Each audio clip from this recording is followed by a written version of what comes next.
I want to, according to Reuters,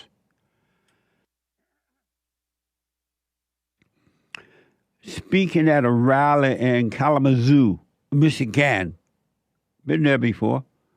Michelle, Big Mama Michelle, they say Michelle Obama, I say Big Mama Michelle Obama, drew a distinction between Kamala Harris and Donald Trump on personal character and qualification. Watch this from Reuters. I hope you'll forgive me if I'm a little frustrated that some of us are choosing to ignore Donald Trump's gross incompetence while asking Kamala to dazzle us at every turn. I hope that you'll forgive me if I'm a little angry that we are indifferent to his erratic behavior, his obvious mental decline, his history as a convicted felon, a known slumlord, a predator found liable for sexual abuse, all of this, while we pick apart Kamala's answers from interviews that he doesn't even have the courage to do, y'all. Please, do not hand our fates over to the likes of Trump, who knows nothing about us, who has shown deep contempt for us. Who is us? Because a vote for him is a vote against us. Us who? Against our health, against our worth.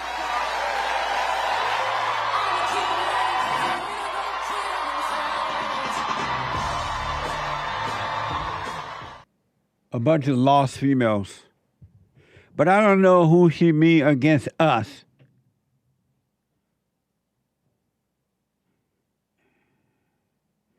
And she really does sound frustrated and irritated. That's why we don't need a woman in the White House. They can't handle pressure. They can't handle it. She's ticked. And as Trump will show you and have shown, there's never a reason to get angry. Anger is not necessary.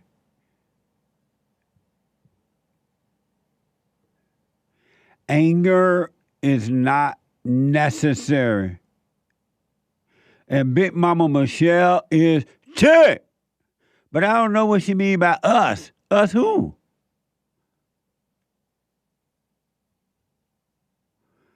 And she named off all these things that Trump's supposed to have done. He's been convicted. He's this. We all know that's phony. But what it reminded me of is when married men and women are breaking up and there are children involved or not, and the woman goes to court, especially when she's trying to take the man's children away from him and destroy them, she make up lies about him. She just cry and she make up lies and she show emotions, which are false, by the way. And she does that to get what she wants. And it's never good. Michelle, Big Mama Michelle just reminded me of that. Just lie, make up stuff, call them names. And because the judges are not on the side of men anymore,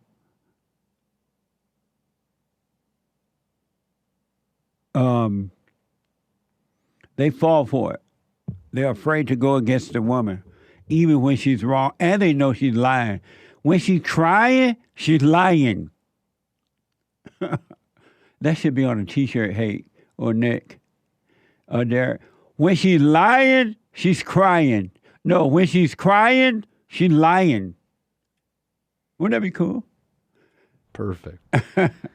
Can we also put the B word on one? Uh-huh. No, I'm joking. I call it the B word. When she's lying, crying, she's lying. I want you to know that. Michelle's speech did not sound inspiring to me either, Hake.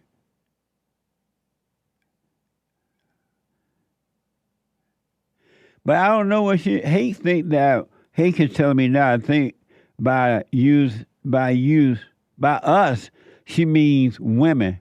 But that didn't make sense, though. She's only one woman. She's not us. She's not every woman. It's not all in her. That's how they think, though, collectively. Really? So they'll know the message was out there for those who were to receive it. She up there lying. She didn't say one thing that Kamala Harris did while in office, and she still is, to make the country better. Not one. Just personal attack. Doesn't that remind you when your children's mother or child's mother go to court to try to take your child away from you? Didn't that remind you that she just make up stuff and then she cry? When she's crying, she's lying. She almost sounded like Barack Obama. I don't know if Barack Obama sounded like her, Big Mama Michelle, or she sounded like the fallen Messiah, Barack Obama.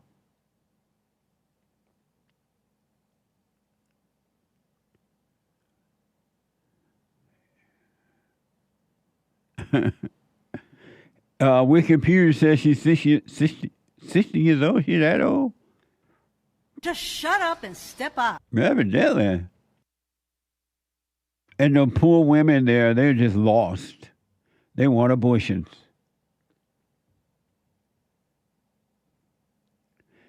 I'm being told by hate. Normally she sounded a little sweet and a little relaxed.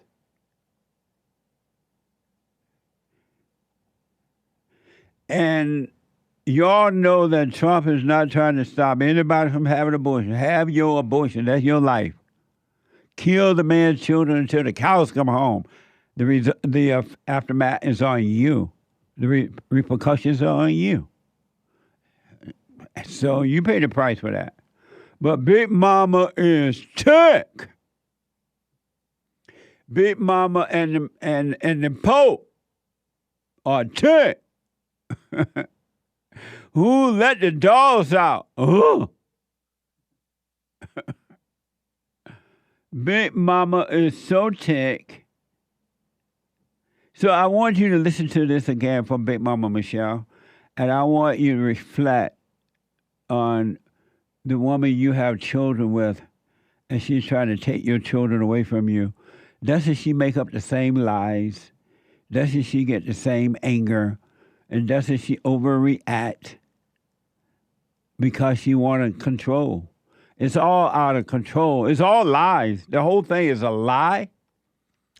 But women have learned that they can control with lies and cries.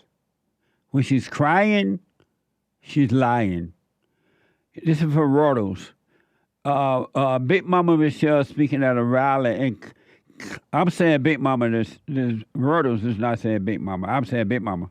Speaking at a rally in Kalamazoo, Michigan, Michelle Obama drew distinctions between Kamala Harris and Donald Trump on personal character and qualifications. Watch this.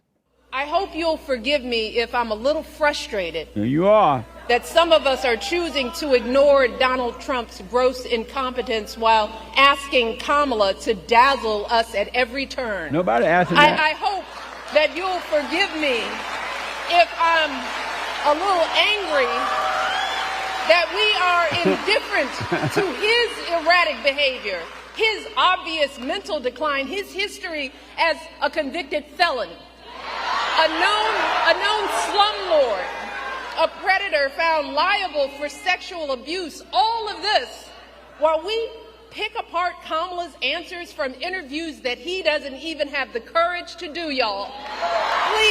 Please, do not hand our fates over to the likes of Trump, who knows nothing about us, who has shown deep contempt for us.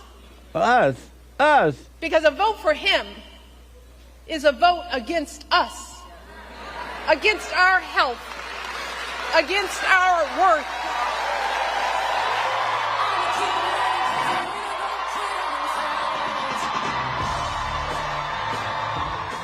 Amazing.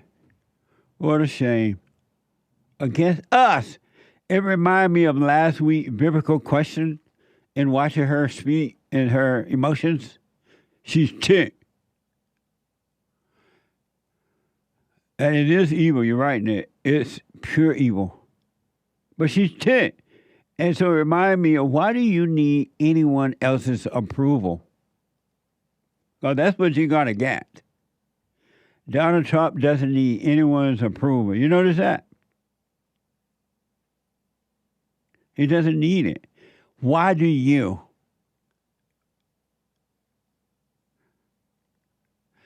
Big Mama Michelle is ticked. Along with the Pope is ticked. Two ticked people in a ticked world.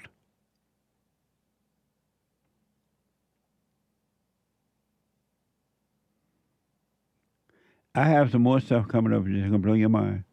The Bible said, the Bible is in the Word. In the beginning, there was the Word was God, and God was the Word was with God.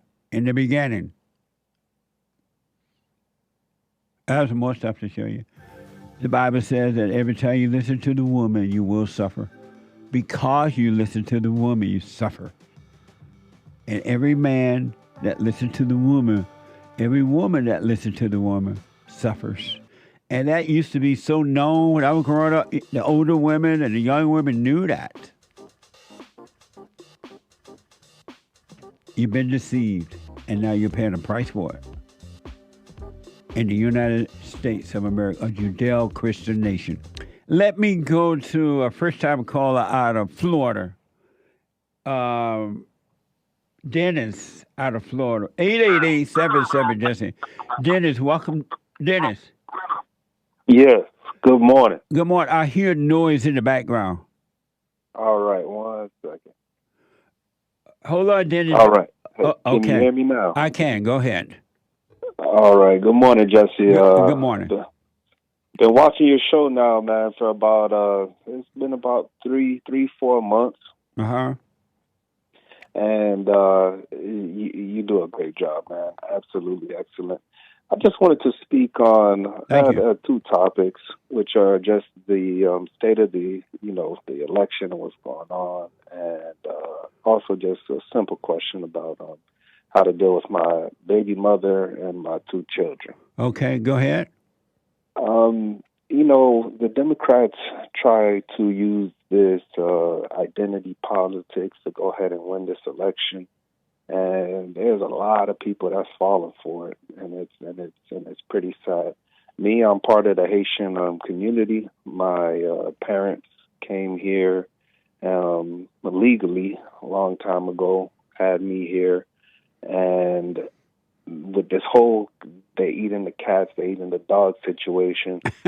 A lot of the Haitians in the community are saying, "Oh man, I can't vote for this guy." And I'm like, this is not the first time that they accuse Haitians of eating cats. You know that? Oh, yeah. And if you ask, I was aware of that, but go ahead. Yeah, if you ask the Haitians that really come from Haiti, they do eat cats. Now, it's not the same house cat that we're talking about. We're talking about cats that are like wild cats out in Haiti. They say they eat them. They drink, and they eat the cats. It's like a celebratory thing. They drink the blood. And they eat the cats. I don't know exactly how they cook it. I don't know if. But when you say they blood. drink, they drink what? They eat the cat. Oh, I didn't say they drink. Yeah. Oh, I thought you said they drink and they eat the cat. No. They eat the cat. So that issue is something that's known within the Haitian community, and people trying to act like it's not a possibility. I don't know if it's true. Well, I've had other Haitian people tell me that they do that. So, and they're from Haiti, and they say yes, it is true. It does happen. Yeah. So that whole issue, me as a Haitian American, I'm still voting for Trump because he's gonna call it what it is. If that's what they say, is going on, then hey, it might be a possibility that is going on. And I wish people can open their eyes and see that. And now you have this comedian that came on yesterday at Madison Square Garden, and now they're trying to make the Puerto Ricans feel some type of way. Yeah. The Puerto Ricans don't care about what a comedian has to say. Yeah. You know what I'm saying? They're just pulling at the heartstrings of the people. I don't think it's going to work, though, because the people have seen and they know how rough things are right now. They know the economy is bad. Everything is so expensive. Crime is out of control. No police. The border's wide open. Because of social media and other outlets, the people have seen it and see it for themselves. So I don't think all of this stuff that they're doing toward Trump is going to work. I could be wrong. I'll wait and see next week. But I don't believe there's enough. There are enough people who are against Trump that can keep him out of office this time. I just don't think it's going to happen. I think he's going to win. Yeah, I don't see it either. The only people that I see telling me that they voting for Kamala is the angry woman. Yes. These women out here are angry and they want to vote for Kamala. Yeah. Everybody else is on Trump's side. Yeah. Even when I voted, I early voted. And when you go to the polling office, man, you see ain't nobody laughing, ain't nobody smiling. Everybody's going in there and doing their job. Right on. You know? Oh, man. Well, we'll see a week from tomorrow. Yes. I can tell you, though, between today and a week from tomorrow, these liberal Democrats are going to be saying and doing some crazy things. So it will get worse as far as them acting out. It just get ready, man. Pull your seat up to your television. You're going to see some real live mess, but it'll be fine. It's a mess. I know. What a mess. What a mess. My other topic that I wanted to talk about is I have two children, two young boys, 6-year-old and a 12-year-old. I'm currently about a good 45 minutes away from them. I see them every other weekend, but lately my schedule at work has been conflicting with my time for my children.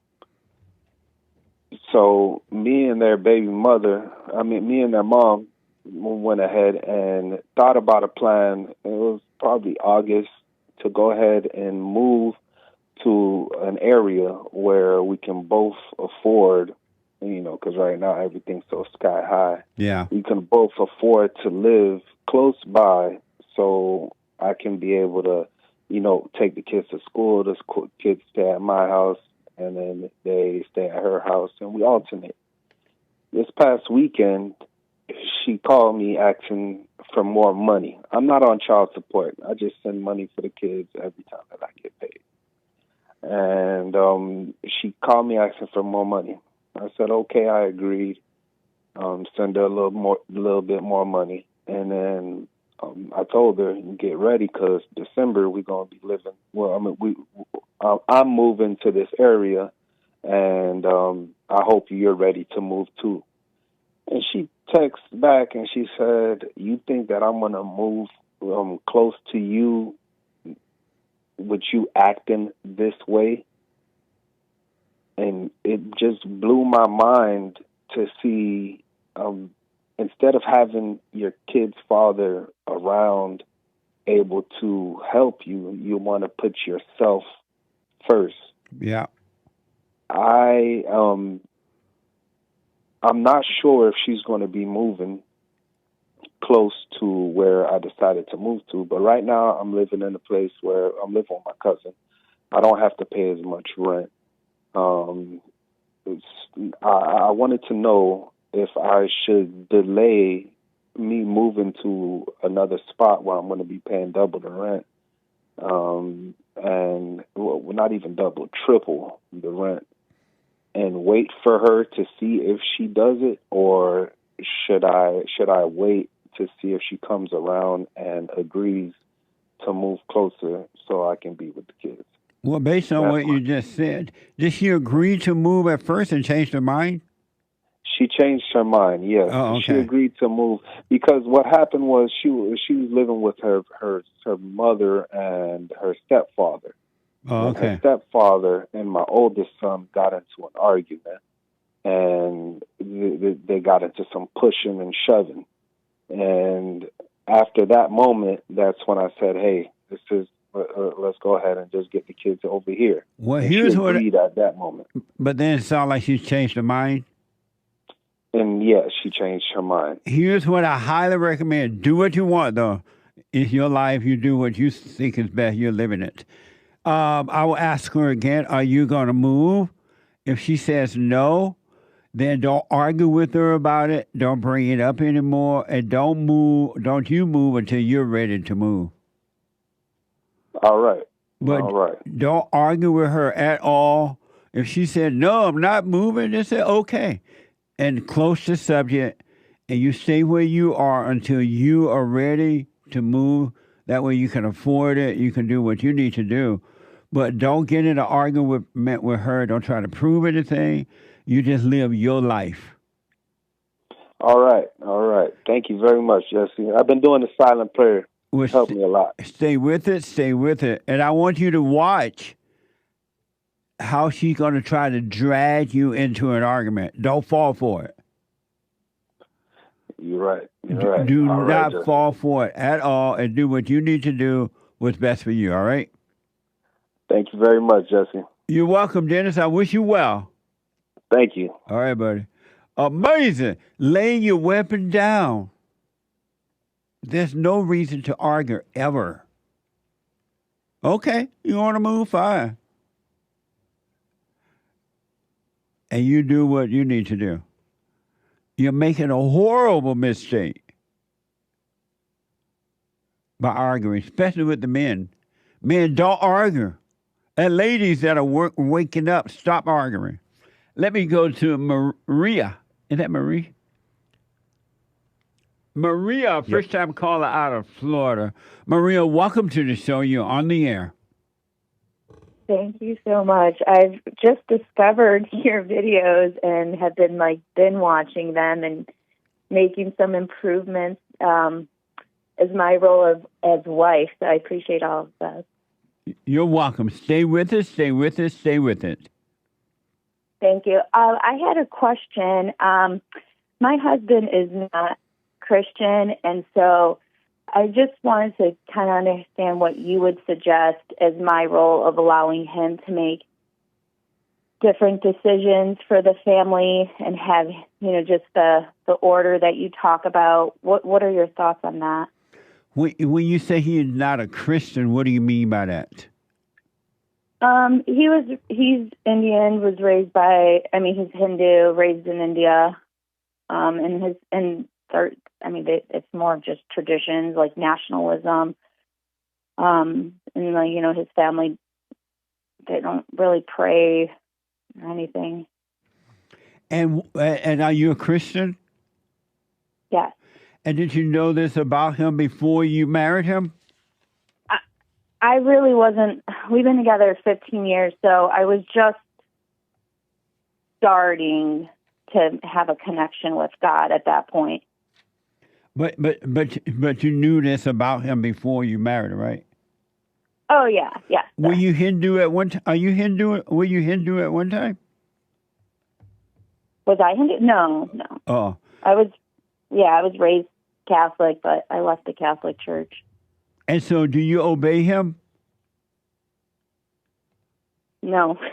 Trying more after watching videos, but no. And so, how can you set a good example as a Christian if you're not obeying him? I feel like when I make decisions, I pray on so many decisions. It can be little decisions. I pray on it, so I try to take the Lord's wisdom and not my own decisions. I don't know if that makes sense. So I kind of question, where is he getting his intelligence from or his wisdom from if he is not seeking the Lord? And so, do you know God?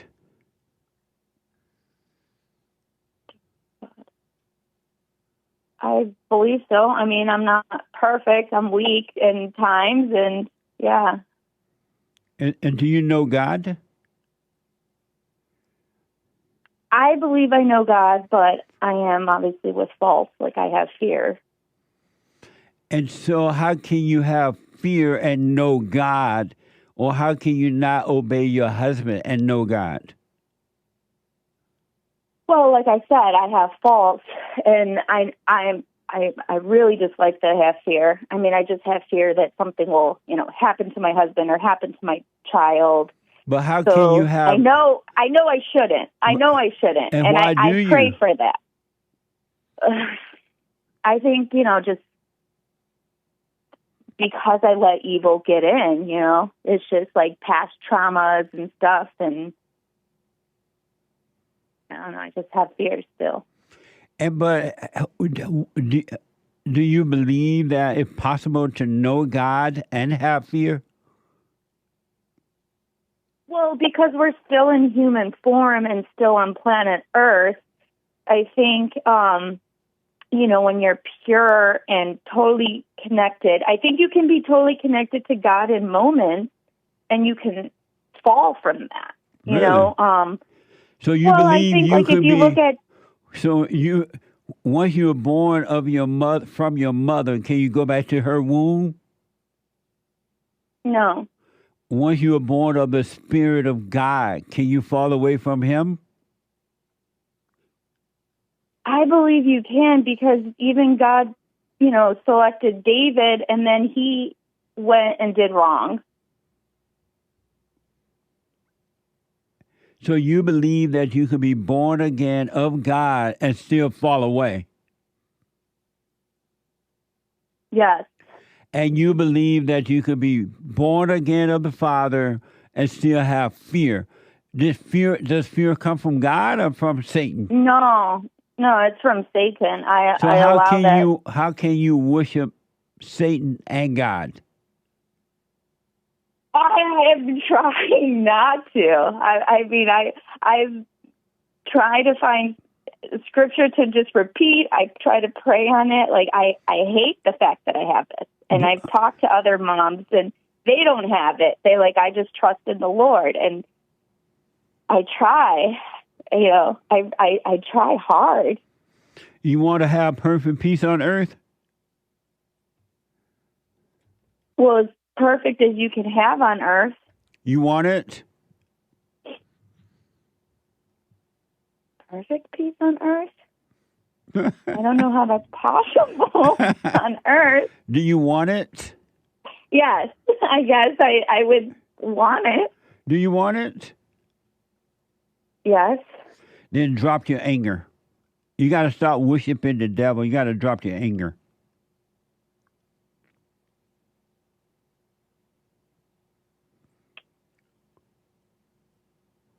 I don't know what to do. You don't know, when you say you don't know what to do, what do you mean? You don't know what to do about what? I mean, okay, listening to things you've said, I've definitely made changes, and I've even made comments to my husband, you see after I started listening to Jesse Lee Peterson's show, do you see there's an improvement on me? He's like, well, you're laughing a lot more. And I'm like, yeah, but I'm trying not to be so negative and nagging and all this. I'm realizing my faults, but I don't know. I still go back to things that I'm disappointed in. And when you say you, who are you? Who are you referring to? Oh, I don't know what I just said that you're asking you. Who are you? You say you keep going back to things. You want to do the right thing, but you keep going back to things. Who are you? Tell me who is Maria? Who are you? I mean, my soul is in this body of a female that's a mother and a daughter-in-law and a wife, and I try to have every action I do serve the Lord. So your soul is in your body, You're a wife and a mother. You try to do the right thing, but you still didn't tell me. You told me who you are. I mean, what you do, but you didn't tell me who you are. I'm not sure. I'm a child of God. That's who I you guess. say you belong to him, but who are you? I don't know. It's just multiple choice.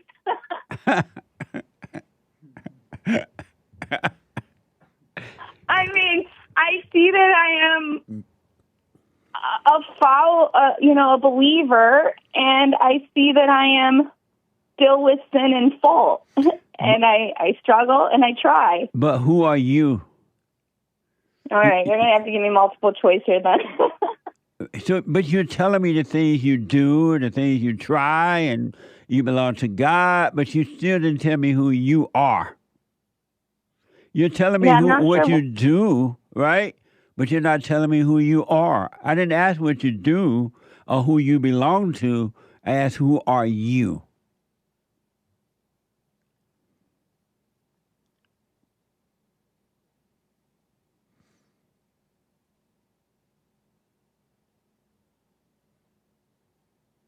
I mean, I would still say I am a child of God. But that's who you say you belong to, right?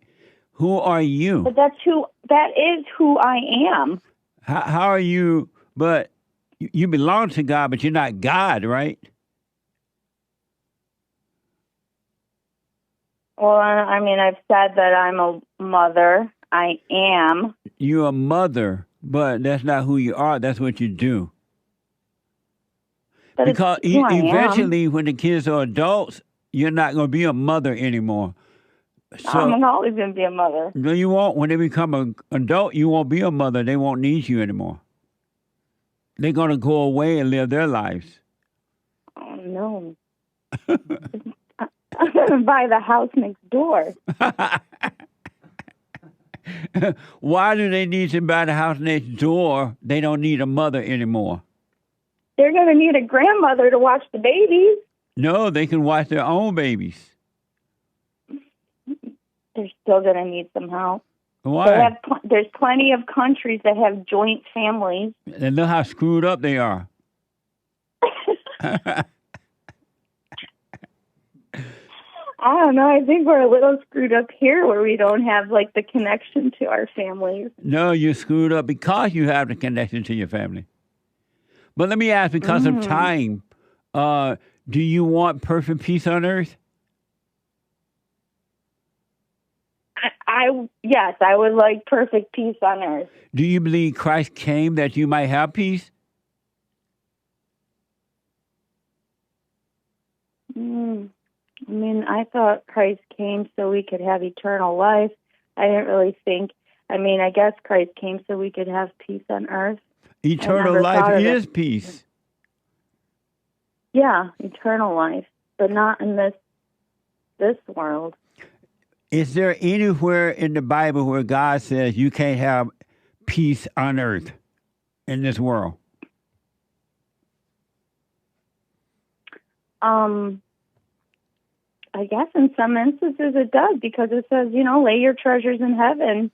Not on earth where even insects and moths can destroy it. So there are things that we talk about suffering here on earth. And where is the heaven that he's speaking of when he says that?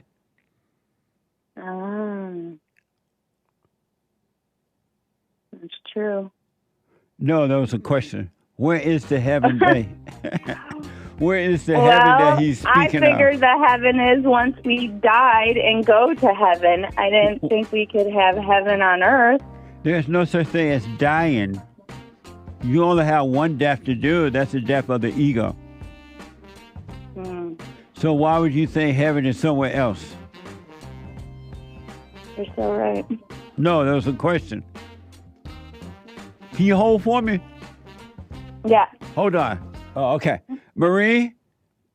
Yes. And so, I forgot where we were. Oh, where is the kingdom of heaven? You were talking about all this treasure laid up in heaven and don't be doing this. Where is heaven? I guess it would be the light within if we kill our ego Where is heaven? within us. And why don't you live from there? Mm. I'm just going to have to re-listen to this and keep focused on it. You could have the kingdom of heaven right now because the kingdom of heaven is with you. It's inside of you. Thank you. It is done. All you need to do is let go, surrender, and live.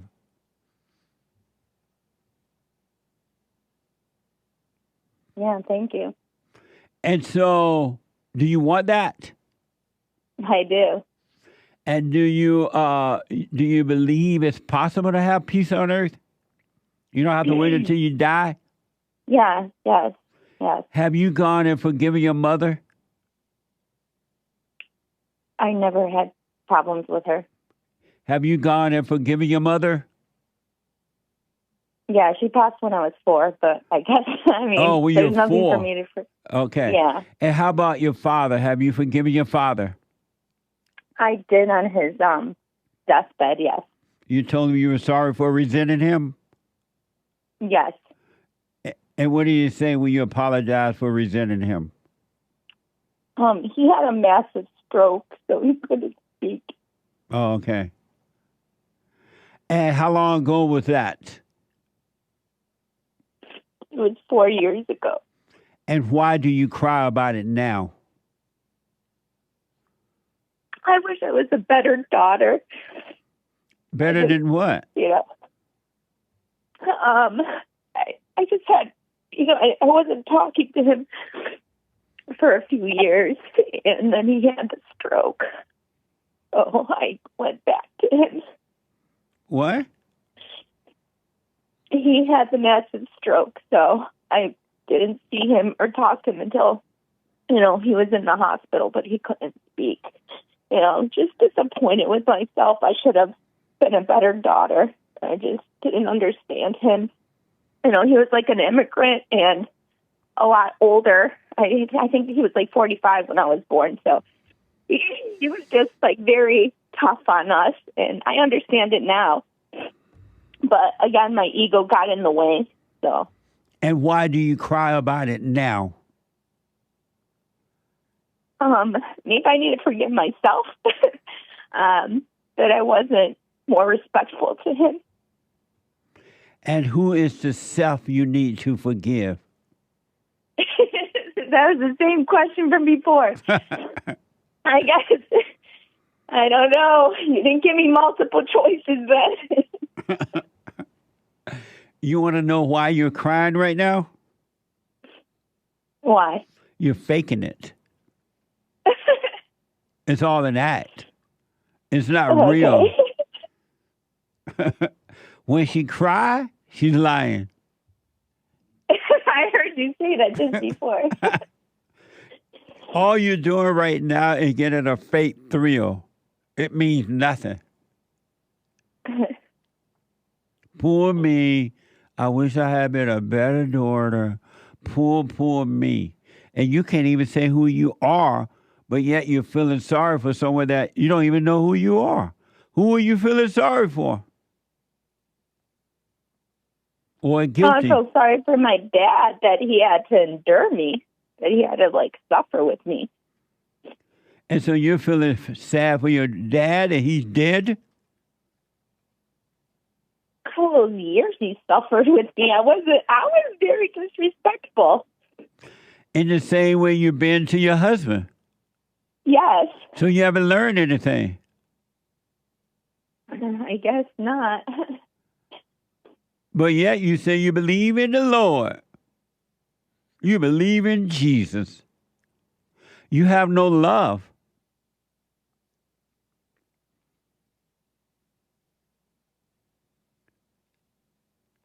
How can you believe in God and have no love?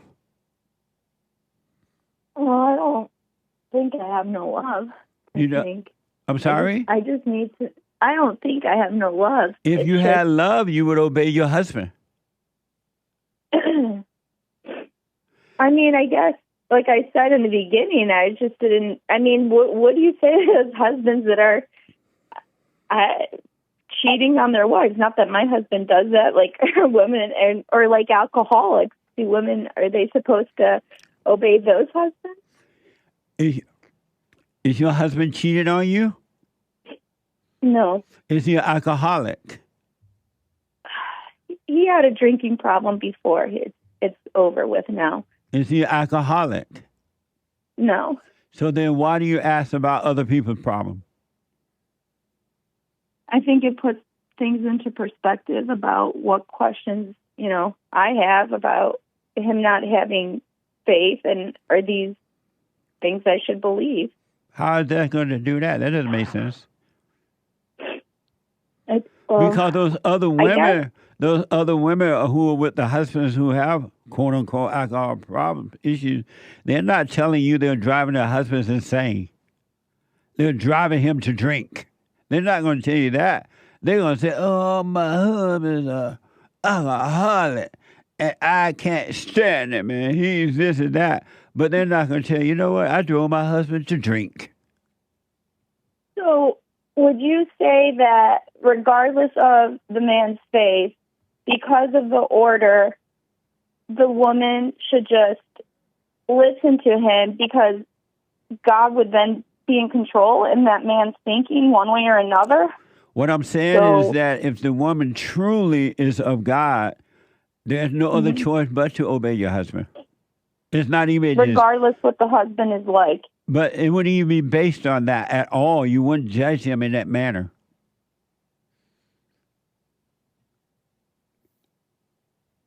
You wouldn't judge him. I don't know. You have a judgment upon your husband, and you think you're better because you're supposed to be the Christian, and you're a real mess. Yeah, no, I agree with that. And because you're judging him, that's what's coming back on you. Because what you put it out, you're getting back. You're creating your own problems. Oh, for sure. So why don't you stop judging, little Christian? You're right. Why don't you I need stop? to stop it. Yeah, I need to stop. No, but why don't you stop?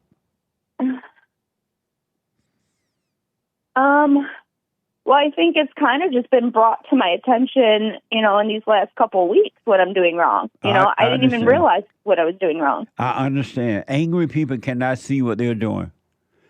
Right. They call wrong right and right wrong. Yeah. So here's what I recommend you do. Mm-hmm. All right? Oh, did I ask you if you knew God or not? You did. And what did you say? I said, I do know God, but then that's when I told you I have fears. And then you said, well, how can you have fears if you know God? And what do you say about that? I said that I'm not perfect and I have faults. And then I brought up David and how David did well. Oh, I see. Did God tell you to be perfect as he is perfect? Perfect as he? No. Huh? No. He said, be ye perfect as I am perfect. God said that? I thought he said to live, I guess, live like Christ. He also said, be ye perfect. Oh, be imperfect? Be perfect as he is perfect. Mm. They didn't tell you that at your church.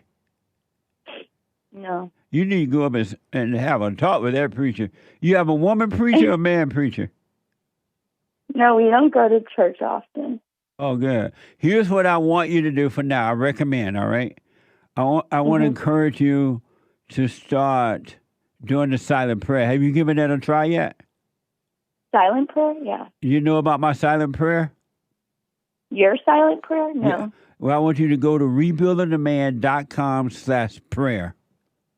Okay. rebuildingtheman.com/prayer. And then you still could do your little hooping and hollering and begging and crying and carrying on, right? To God. Mm-hmm.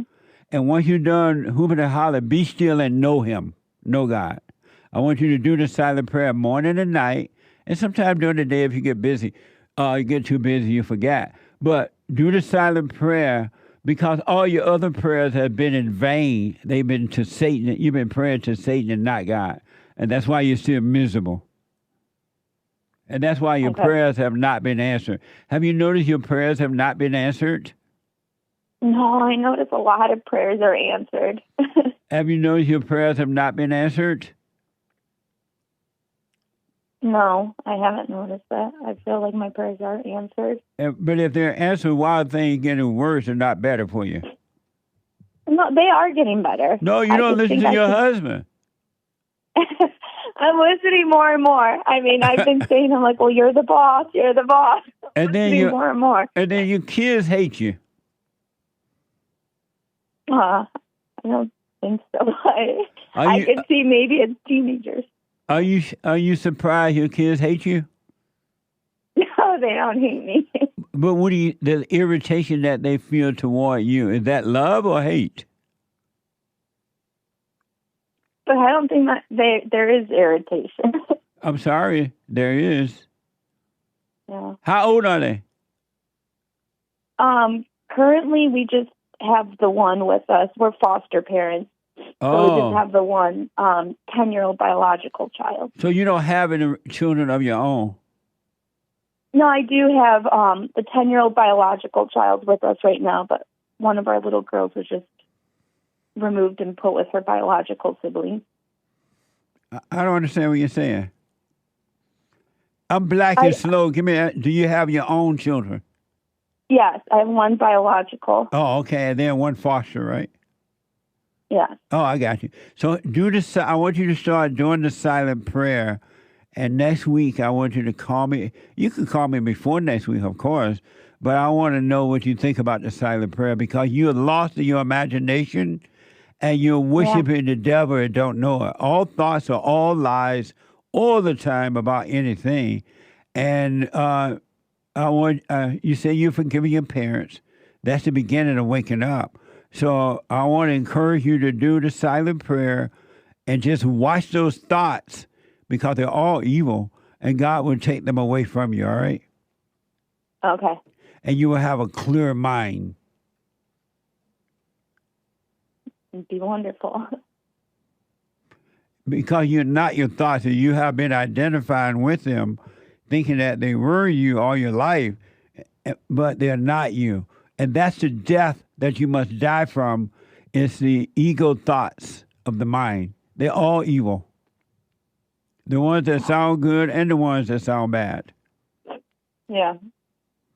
And your little friends, your little female Christian friends, they're lying to you. They're miserable too. Everybody's miserable. So what? I mean, these are homeschool Christian moms. They're pretty peaceful, and they do obey their husbands. Okay, you be honest with them. You see how peaceful they are. But let me know, all right, how you do with the silent prayer. What question you may have, all right? Okay, thank you so much. It's actually been very helpful. Okay, let me know how it goes. I wish you well. Don't give up on you. Thank you. All right. 888-7753-773. Rich is a first-time call out of Massachusetts. Rich, welcome to the show. You're on the air. Hey, Jesse. How you doing? All is well, sir. Good to hear. I was just wondering if you saw the article in the Wall Street Journal about how America's new millionaires are HVAC and plumbers. I did not see that, but I believe it because I know a lot of people, not a lot, but I know several people who are doing that kind of work now, and they're making buku money. They're starting their own businesses. They're doing very well in that. Well, I have to compliment you because I know for years you've been saying that, young men should be getting into the trades. Yeah. And you're the only person I hear saying that. And from my personal experience, being in America and, starting out as a painter and then building up to having two construction companies. Right on. There's no better business to be in. And the opportunity here is unlike any other country. Absolutely, man. It's dumb to go to college unless you're going to learn a trade. If you're not going to learn a trade, It's dumb to go to college. Go and start a little trade school or have someone show you how to do it, and you'll be free and wealthy before you know it. Well, what you can do now, especially in plumbing and electrical, is you can go to the trade school and work as an electrician at the same time. Right you can on. make money and get your hours to be a licensed electrician and not have to spend all that money on college. Absolutely, man. That's why I said it's dumb to go to college. If you gotta go and learn a trade. But you don't have to go. You're absolutely right about that. Yep. And just another point as well, your book, The 7 Steps, Yes. it's the most practical book I've read for young men, like without a doubt. Thank you. It is amazing. I highly recommend the 7 Guaranteed Step to Spiritual, Family, and Financial Success Guide. It's a little small pocket guide. If you do them, those 7 steps, you can't go wrong. Yeah, and I also highly recommend that people do your silent prayer. Right on. The reason for that is because it creates a fertile soil in the mind instead of a poison soil, which unfortunately, a lot of young black men have. Yeah. And they've been lied to for so long about, the white supremacy thing and everything else, because a business owner really only cares about how much you produce, and you will be paid in accordance to how much you produce. Right on, man. Amazing. I'm glad I got to your call, Rich. Stay with it, stay with it, stay with it. It only gets better. Well, Jesse, I appreciate everything you do. Thank you. And keep on telling people about the trades, because we definitely need more American kids getting into the trades. Absolutely. I will, man. And I'm glad you're out there doing the same. Thank you. Okay, thanks, Jesse. All right, buddy. Bye. Bye now. Trade is the way to go, folks. I'm telling you. Let the women go on, get their little degree. All you have is puffed up egos. You go and earn a living for yourself. Men and women can do it. James is a first-time caller out of Texas. James, welcome to the show. You're on the air. Thank you very much for taking my call. Yes, sir. Just found your resources over the last few weeks and reached a point in life where not really able to get off a high center for some reason, and thought that talking to you might be able to give me some new perspective on it. All right, hold for me, James. Let me take a quick break, and I'll come right to you after the break, all right? Thank you. All right. Let me go quickly back to our first-time caller, James. James, thanks for holding. Go ahead, out of Texas. Yes, sir. Thank you. So the reason I'm calling is because I was married for 30 years, and wife divorced me after 30 years, and wanted to keep myself away from, the temptations that a man has in this life, in this society, and I essentially went on a journey to try and replace my marriage, and I'm at the point now where I've had several opportunities and cannot do it, and I'm trying to understand myself, what's going on. You cannot do what? I can't bring myself to go into that kind of commitment again. You have children? Yes, sir.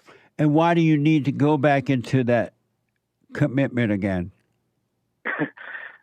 Because, well, my primary reasons were I didn't want to be continuously tempted by the flesh, and I also don't want to waste my life as a resource,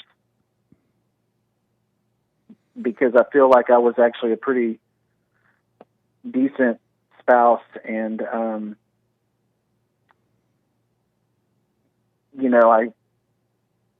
I guess I just don't want to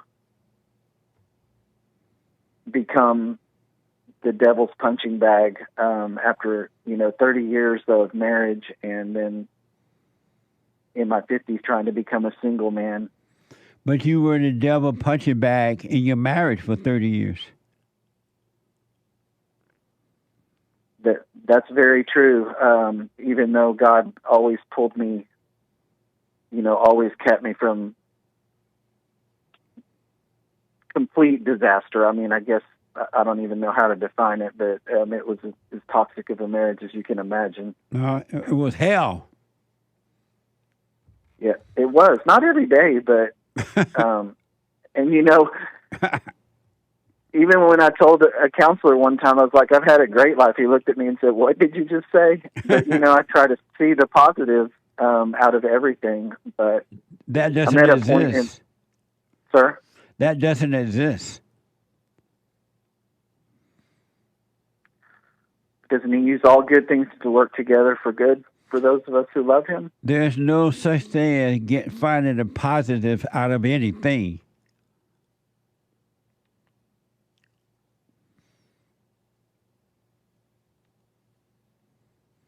And what were your questions? Well, you said my something question, like, doesn't all good things work together for the Lord? Something like that. Did you just say something like that? Well, I said that the Bible teaches us that all things work together for good for those who love him, and how whether they're good or bad things. And how has that worked for you so far? How has what worked for me? All things working good, all bad things working good for the good.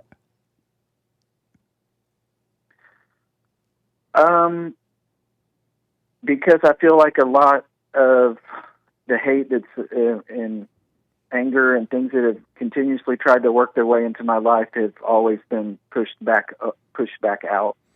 But it's not, it's still in you. How would I identify that? Number one, you're thinking that you may or may not get married again. You're thinking about the devil tempting you. You're trying to avoid the marriage again. And you think about your wife, your ex, and all the hell you went through with her. You're still in your misery.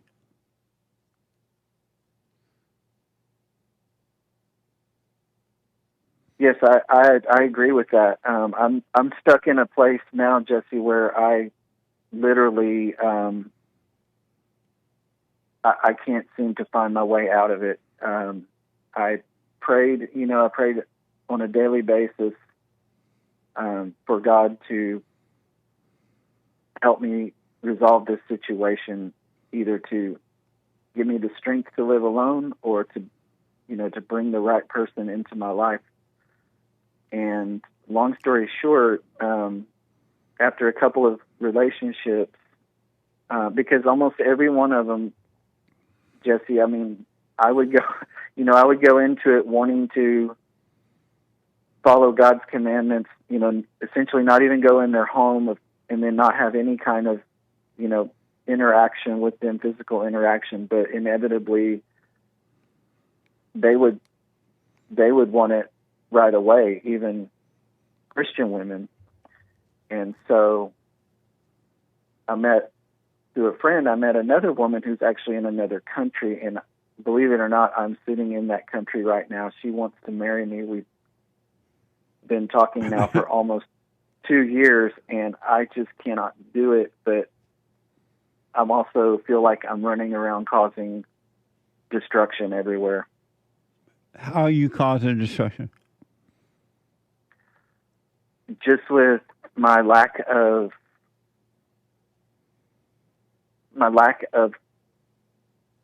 ability to fully discern, because I really thought that another marriage would be a great answer for a lot of reasons. But why would you think for the right person? Why would you think another marriage would be the answer when the first marriage wasn't the answer?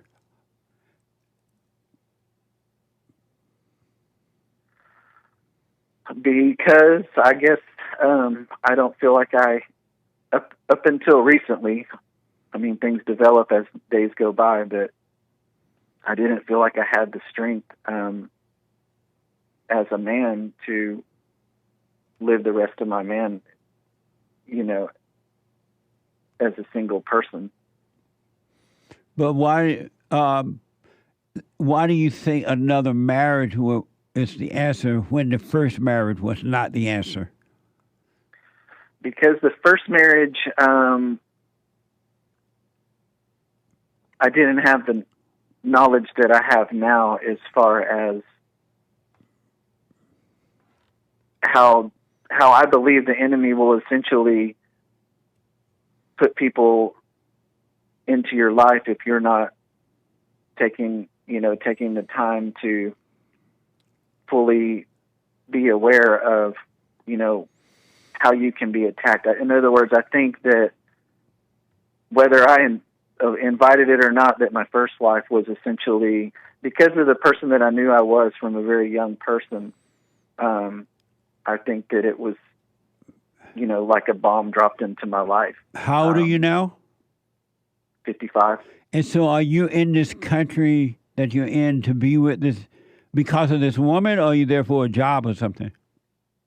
No, I just came here essentially on faith to find out if it was going to, if I was going to be able to do this or not. I haven't known if I was going to be able to do it or not. Really? So, so you went there on faith. I've never heard of that airline. Which airline? Who is that controlled by? You went there on a faith airline? No, it's just hoping for things that are unseen, and I'm I don't believe that I can see anything hardly anymore, and so James, I've tried to give it all away. James. Yes, sir. Get out of that country today. Do not marry that woman. And where are you getting these ideas from? I read the Bible. I don't really listen. I don't watch TV. I don't. But about marriage or going over there to look and see if this relationship would be a good marriage, where are you getting those ideas from? Which ideas are you talking about? When someone suggests you go somewhere else in another country to meet some woman and you fell for it, right? You went over there to see. Pretty much. I mean, yeah, that's pretty much the case because I got so set up with my own culture. James, here's what I recommend because of time. You want to be free? Yes, I do. You got to stop believing any thought. Your salvation is at hand, but not in your imagination. You got to stay present with God because all you're doing, you consulted with the imagination, and you got this first wife that did not work out. And then you're going right back to the same source that lied to you about the first one, and you're getting more advice. It's telling you, oh, yeah, another woman would be good so that you don't get tempted by the devil. Even when you're married, that didn't work for you. You're still consulting with the same enemy that got you into trouble in the beginning. You got to stop consulting with thoughts. All thoughts are all lies all the time. You got to bring those thoughts into captivity and stop listening to them because when you do, you listen to the devil. And he's going to always make it look like the next thought is the best one. And it's the same thought that's getting you in the same trouble. So where should we get our thoughts from? From nowhere. Let them all go, and you will be guided by the truth. You will know the truth. The spirit of the truth will guide you. Bring every thought, except for precious thought. Go to work, put a roof over your head, what meal. But other than that, you should not be listening to thought. You should live a thoughtless life and be driven by the truth. You listen to thoughts, you're consulting with the devil over and over again. So once you bring thoughts into captivity, then what do you do with them? They will be taken away from you. You will have a clear mind because they're all evil and they are not you and they are not from God. That's why God said, don't listen to them. It's a setup.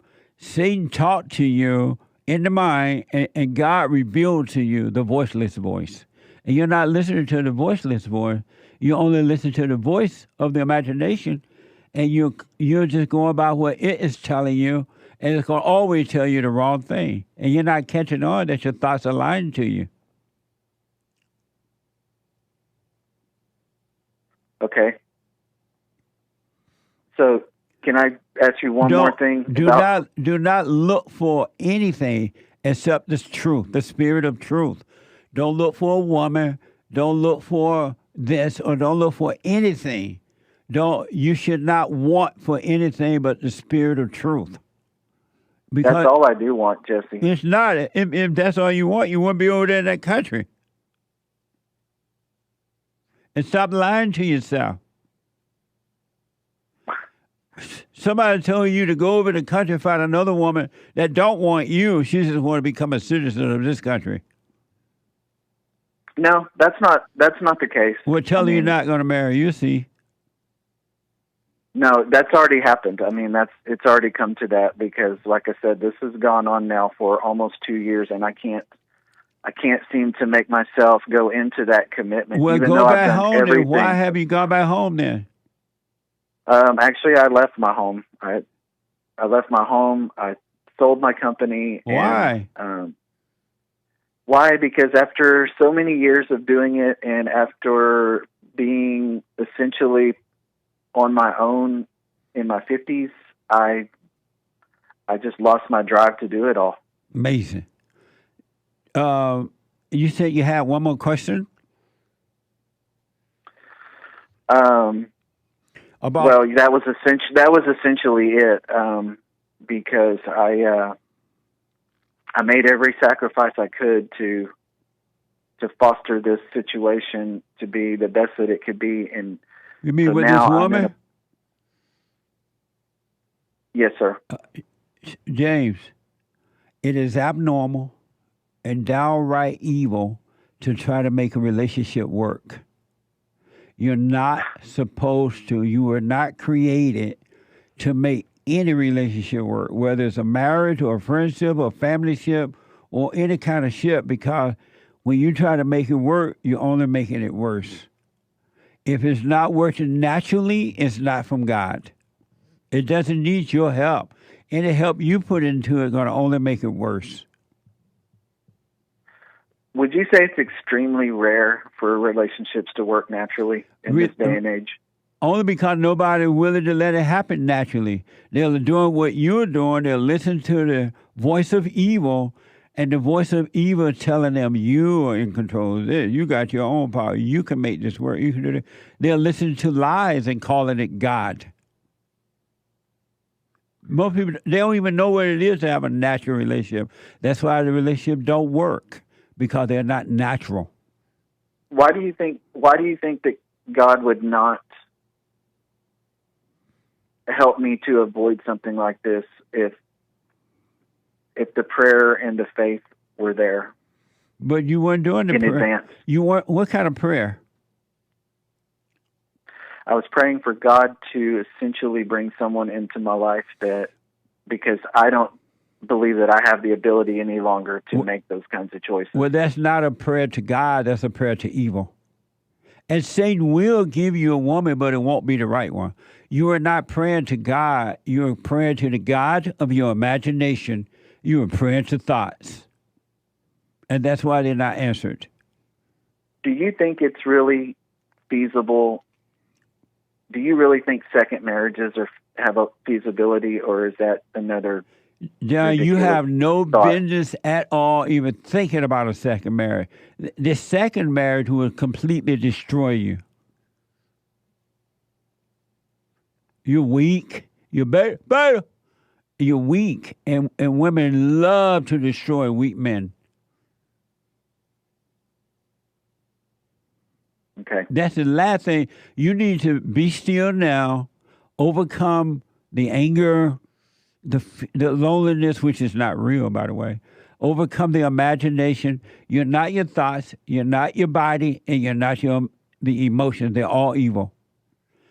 So instead of looking for something on the outside, look within.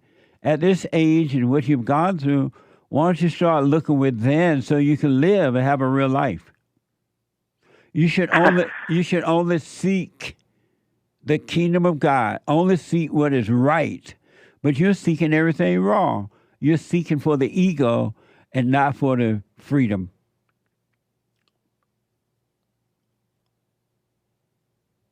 How would it be? How would you say? What part of that is ego? All of it.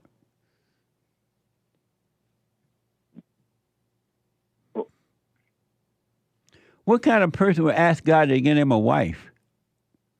Does that make sense? You don't think that God know and love you enough that if you needed a wife, he will add one to you? You don't have to ask or look?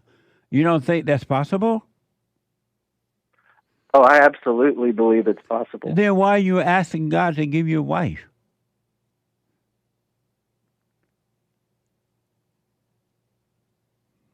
I guess because I've always believed that the Bible had a lot to say about asking for things. The Bible ain't never told you to ask for no wife.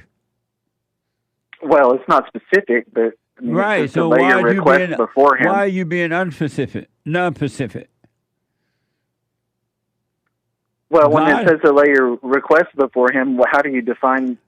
He's how not to make talking those about for a wife, man. He's talking about. He's talking about for freedom away from the hell you're living in. Spiritual help, not a wife. Why you assume that meant wife? Well, because it was non-specific. And then the first 30-year marriage didn't work, and you're going to go back and ask him for another one? You think that's going to work? Would that be specific? I think it would work. I think it would work if he was the author of it. But he ain't the author of you out there begging for a wife. I can tell you that right now. You won't let him be the author of your life because you still worship the devil. You listen to the imagination. God is not in control of your life at all. You're over there in another country looking for one. What the? God is not in your life. Yeah, and part of that I will be honest is I really, I got really frustrated with everything as far as business went, as far as, our American way of life, and of course the bad taste in my mouth from my marriage. And I just wanted to see if there was something better.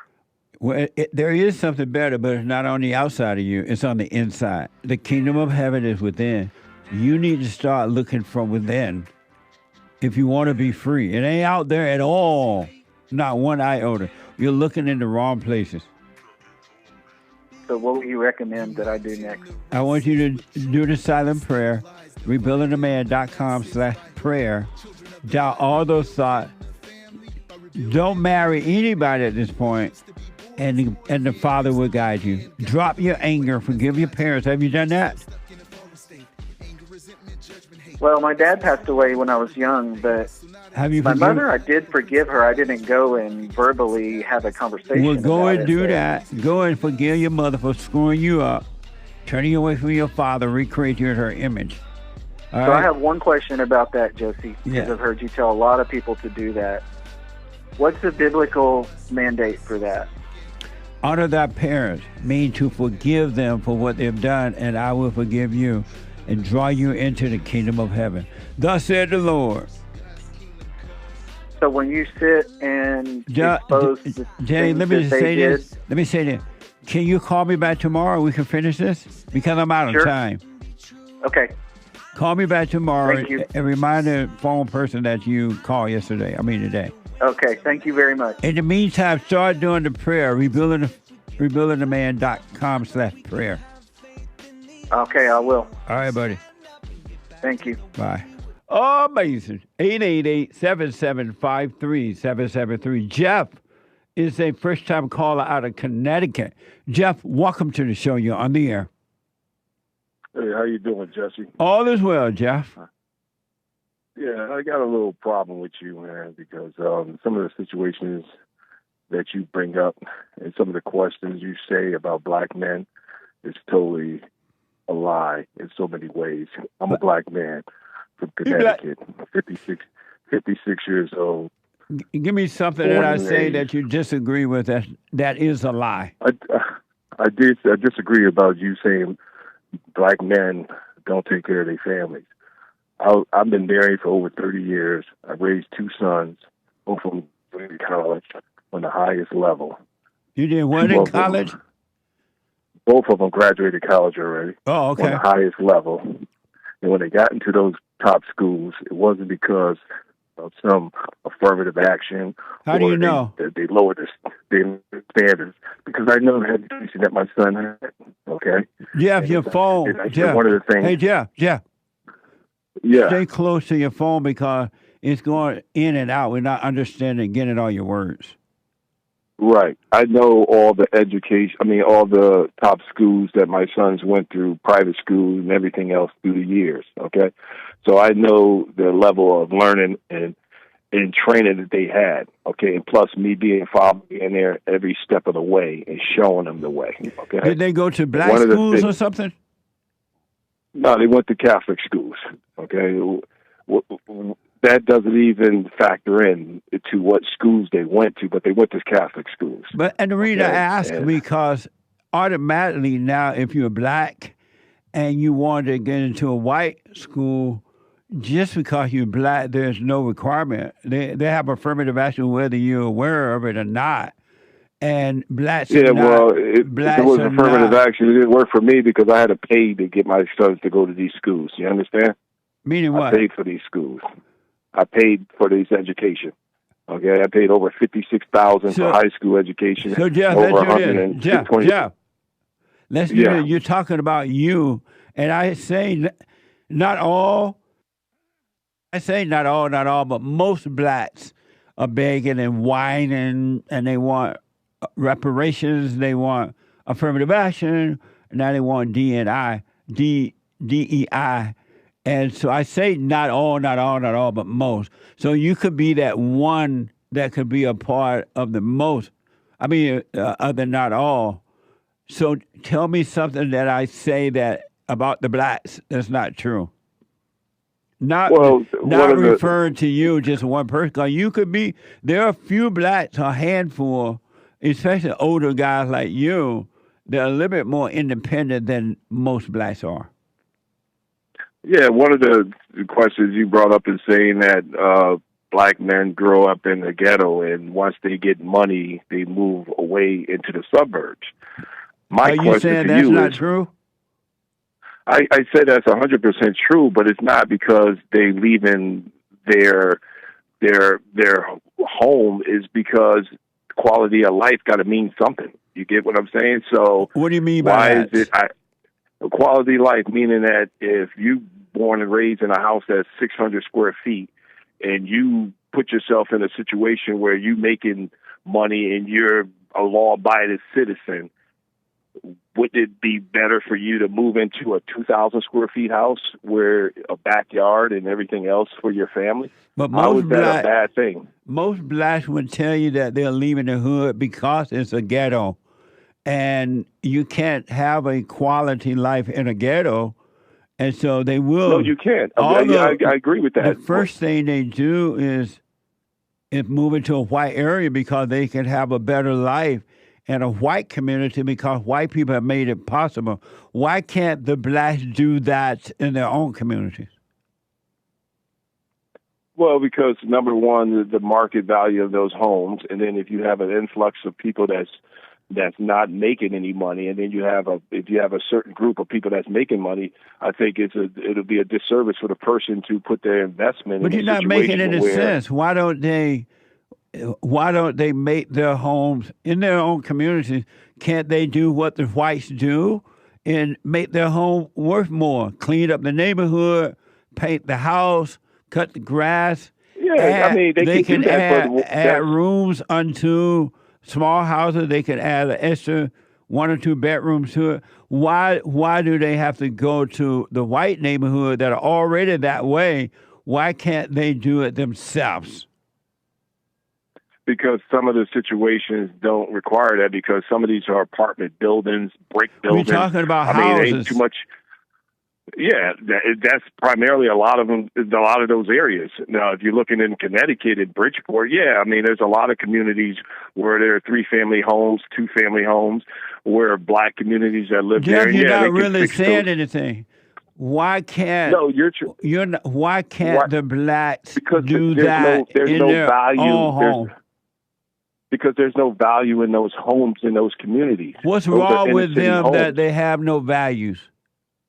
What's Because wrong they're with the inner city, blacks? they already been. What's wrong with the blacks because that they have no values? Because systematically those properties have been devalued, and so no matter how much money a person put in there, they're not going to get any value back on it. Why Isn't not? that smart? Why would I put money into something that's not going to get any value? And why they're not going to that get doesn't it? make sense. Why they're not going to Well, get it, Jeff? Because because certain areas that's just the way it happens in society. But certain why? areas you can't. Why? Because Yeah, why? System, you know why. Come on. Why? You know why. Why? You know why. Why? Because systematically the establishment, whatever you want to call it, had made certain areas of property value low. So no matter what But you're not, investor, because when I'm you a say builder, systematically, who is the systematically that's doing this? the government. If the government has a whole bunch of Section 8 and homes like that in a certain area, Because that's why what the certain blacks white- want. That's not what they want. Come on, man. See, that's the problem with you now. Jeff, because if they you sit didn't there- want it, why do they accept it? Well, Jesse, listen to this. The number one thing as a black man, because you always say, "What's a black man?" No, What's a Jeff, man? answer A that man first. is, Answer that first. Answer If what? the blacks didn't want Section 8, why do they accept it? Why do they accept it? Yeah. Because, Why do probably they? because If they didn't want it, why do they accept it? because they don't. I don't know too many people that do accept it, but some people have no choice in life because they don't have a husband that stayed around and Why raised are their you kids. just making like- up excuses for the blacks? I'm not making no excuses. You're making for a bunch blacks. of You the excuses. one- You said the systematic. You said it's the Section 8. You said the house was too small. You said everything as though black people need excuses for their failure. What's wrong that there has to be excuses made for the blacks? I'm not making no excuses. But you for just no made a human bunch being. of them. Okay. No, I'm saying there are certain. You said people that because just of ain't gonna- Section 8. Now you saying because they ain't got no husband. No, I said because you asked me why the property value. Why No, do I'm asking you, people why like me can't the move out blacks- of those certain areas? I'm asking why can't the blacks do the same thing the white people do in their own area? They What's do. wrong? They do. don't. They move They out. do. They move out. No, yeah, they exactly. They move out because it's a better looking home. Okay, And why And is where- it a better looking home? Because I have acres. So in the inner Now city, you're not going to find a house with. now you bragging about your stuff. When I'm asking you, Yeah, no, I'm not what- bragging about myself. I'm just telling you. Listen, Jeff. For Jeff. a house. Jeff. Jeff, Go ahead. what's wrong with the blacks that they can't do the same thing in their neighborhood that the white people do? When I was growing, I lived in Gary, Indiana for a while. And my uncle, I had all my people own their own homes and things. But I had one uncle, he owned a big house, and he had a guest house in the back, and he rented that house out. He rented, he had major property. In the good old days before the civil rights movement, black people used to be independent. They didn't have to move out into the white people neighborhood. What's wrong? And then the civil rights movement came along and all that changed. What's wrong with the blacks? Not all, but most. What's wrong with the blacks that they cannot just take control of their own lives and do their own thing without Section 8, without someone telling them to, without feeling sorry for them or giving them a bunch of excuses? What's wrong with them that you have to give them excuses? I'm not giving them excuses. You are. You I just don't came know up what's with a wrong. bunch of them. I'm not. Listen, you asked about certain people that still are stuck in those situations. Then you ask about a person, why wouldn't they want to live there? Because why do white people move around? White people don't stay in one area. Sometimes they upgrade. No, but they only upgrading your home? They only move when the blacks start showing up. Well, I live in a community where I got 50% white and 50% You're talking about black, you so again.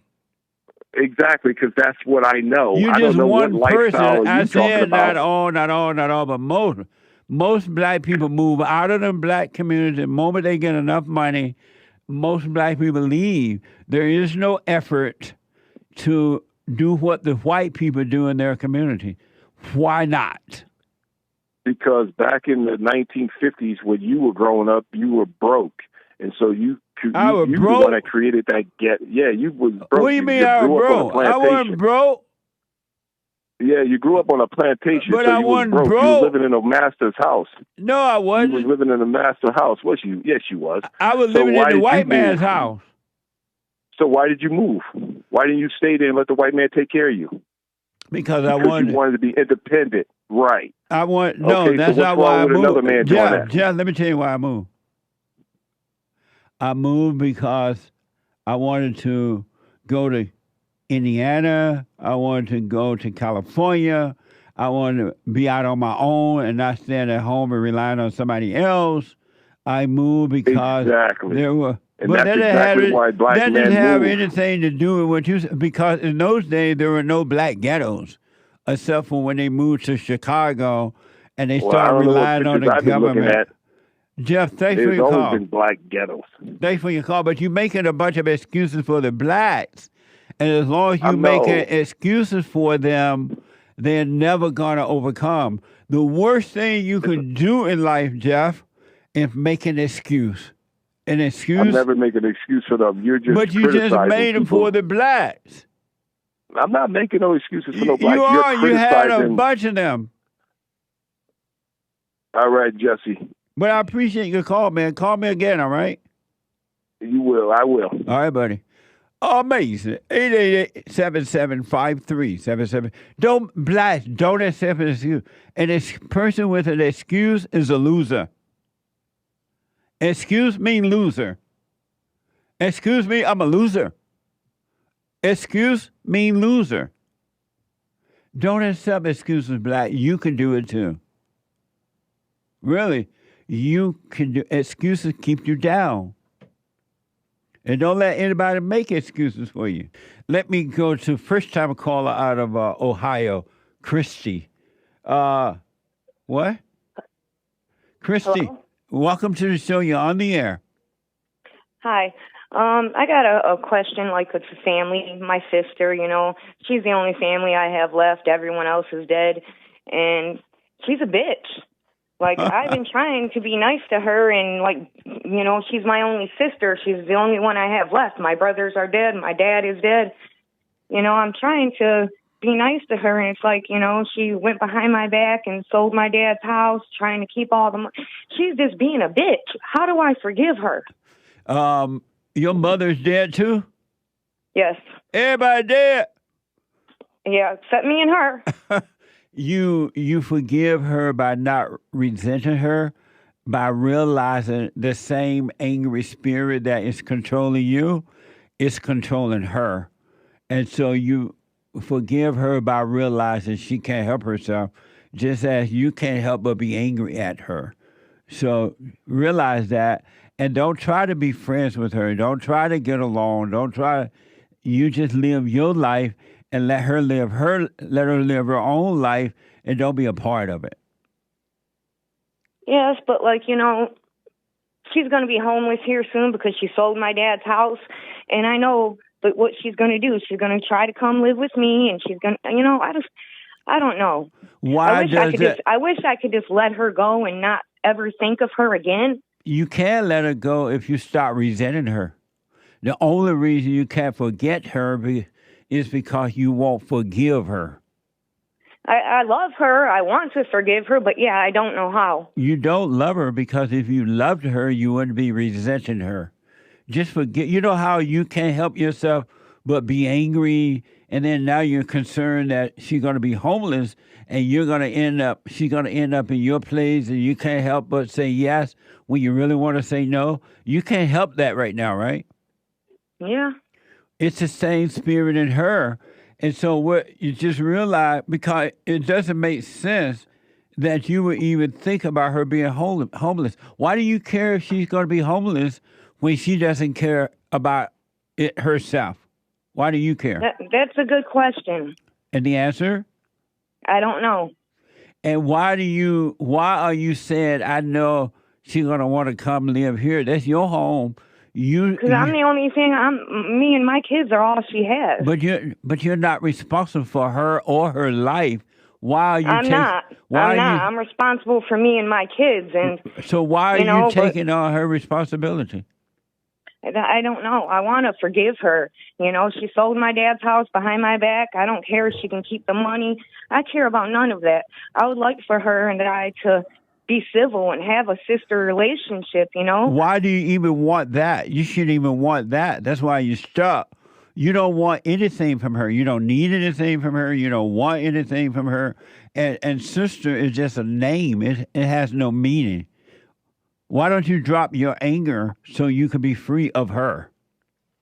That's what I'm trying to do. And how are you trying to do that? I'm trying, I don't care that, everything that she did, she sold all my dad's stuff. I don't care about that. She can have every penny of it. I don't care. So if you don't care, why don't you forget it? Why are you still thinking about it? Oh,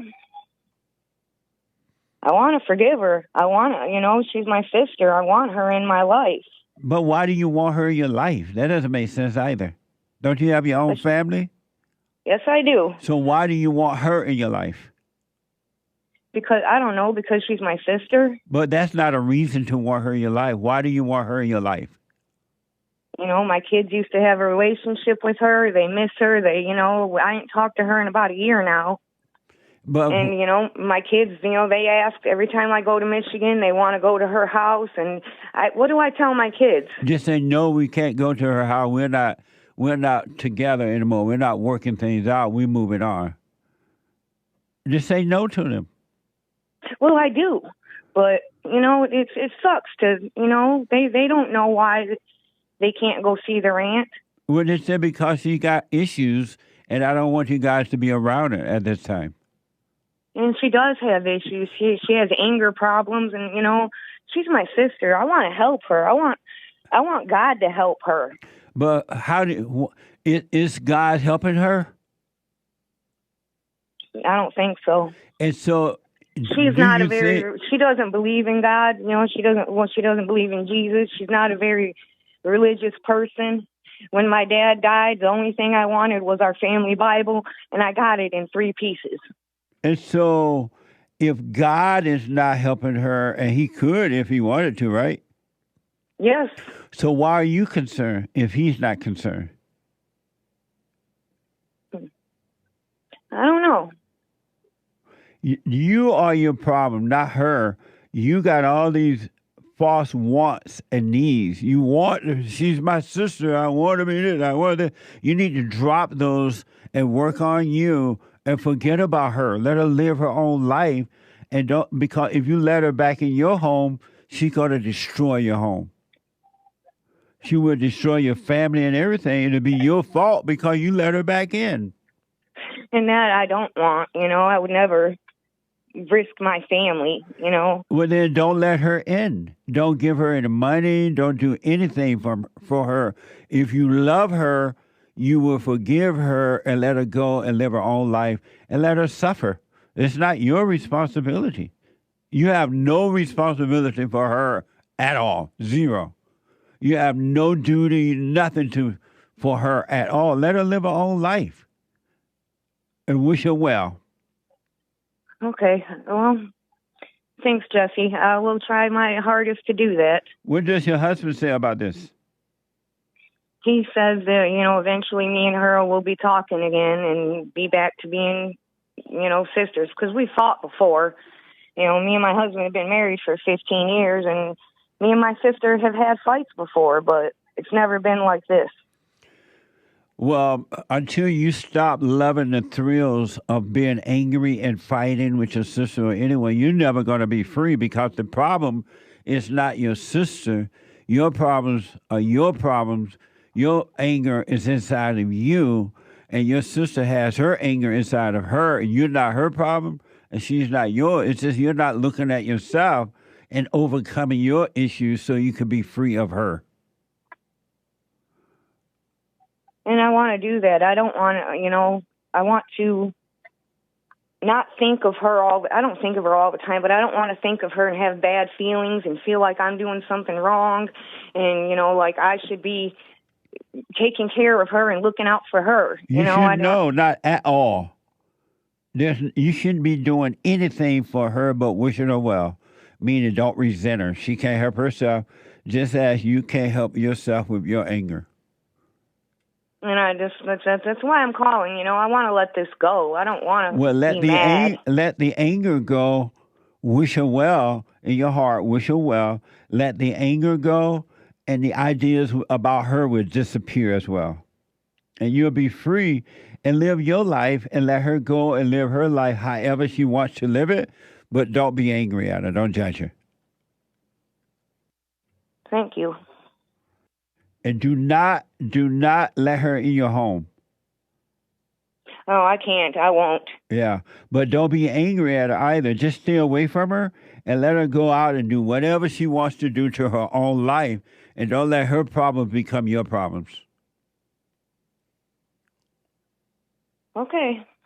That's what I want. I want to wish her well. I want to pray for her. I hope that she does good and, doesn't end up homeless on the streets. I hope that she does do good. Why do you hope that? Why do you hope that? Because she's my sister and I love her. That's and not I don't want to reason. see her out there on the streets and but you're hoping getting for abused by all these guys and shit. She's not the brightest crayon in the box. But you're and hoping she lets guys use her and everything else. But you're hoping for something that she's not even hoping for herself. Why are you hoping? She doesn't want that. I don't know. Why do I feel compelled to? Because you're angry. Her?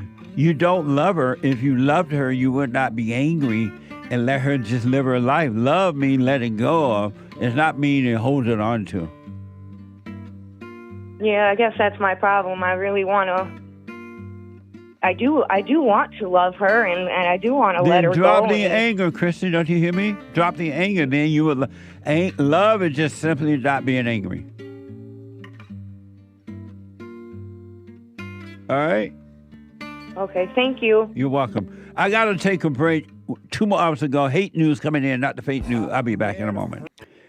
I want to know if you heard or when you heard Joe Biden call Trump voters garbage. What did you think about that? What did you think, or how did you feel about if you're a voter for Trump, that the president of the United States is calling you garbage?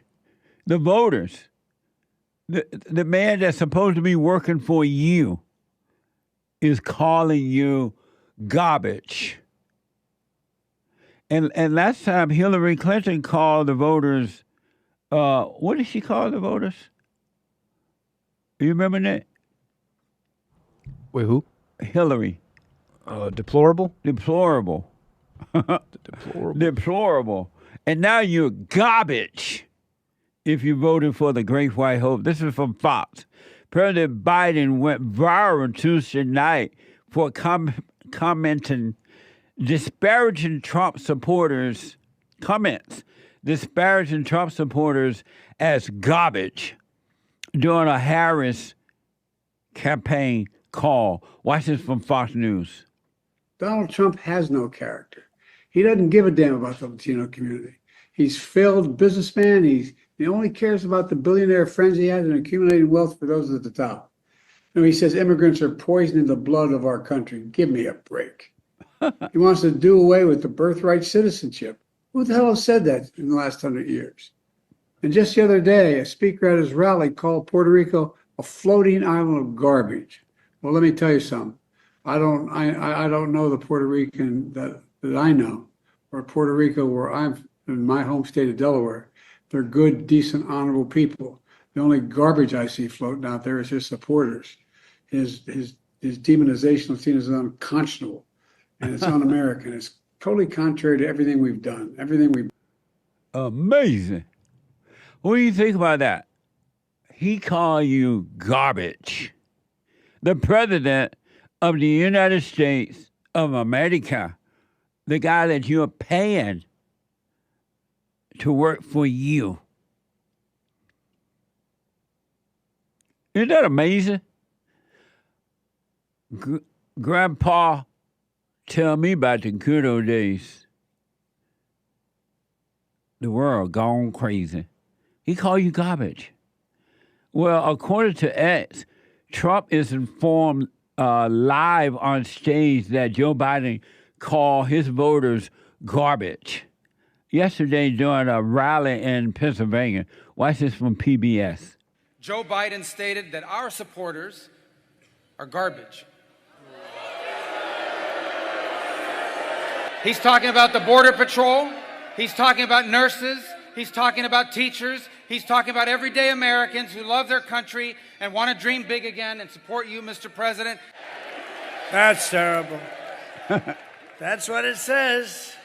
So you have, remember Hillary, she said deplorable?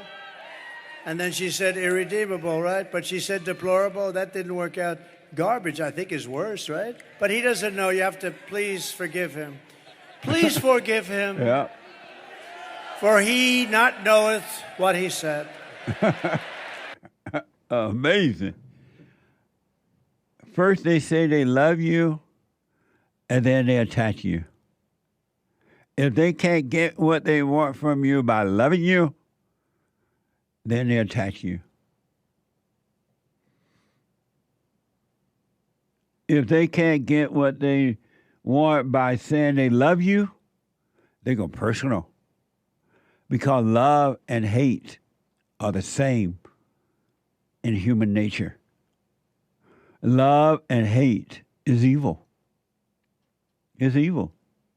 Human nature is evil, and human beings have no love. That's why they try to say they love you until they find out they can't get what they want. Then they hate you.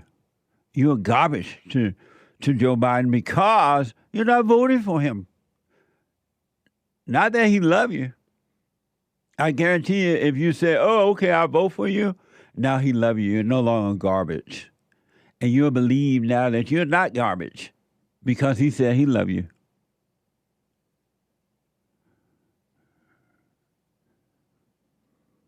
Isn't that amazing? First you love me, then you hate me. That's a plan for a fool. When will you wake up? When will you become your own person? When will you become one with self? When will you stop trying to get anything from anybody, period, from the world?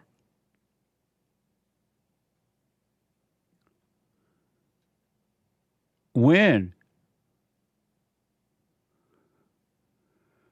If not now, when? You are your world. You're responsible for your own world. No one else is. Human beings, you can bank on it. Do not love one another.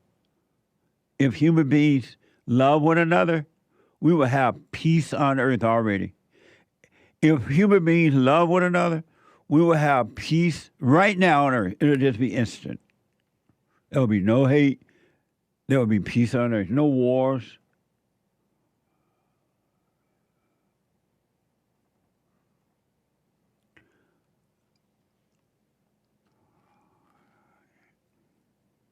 No hate.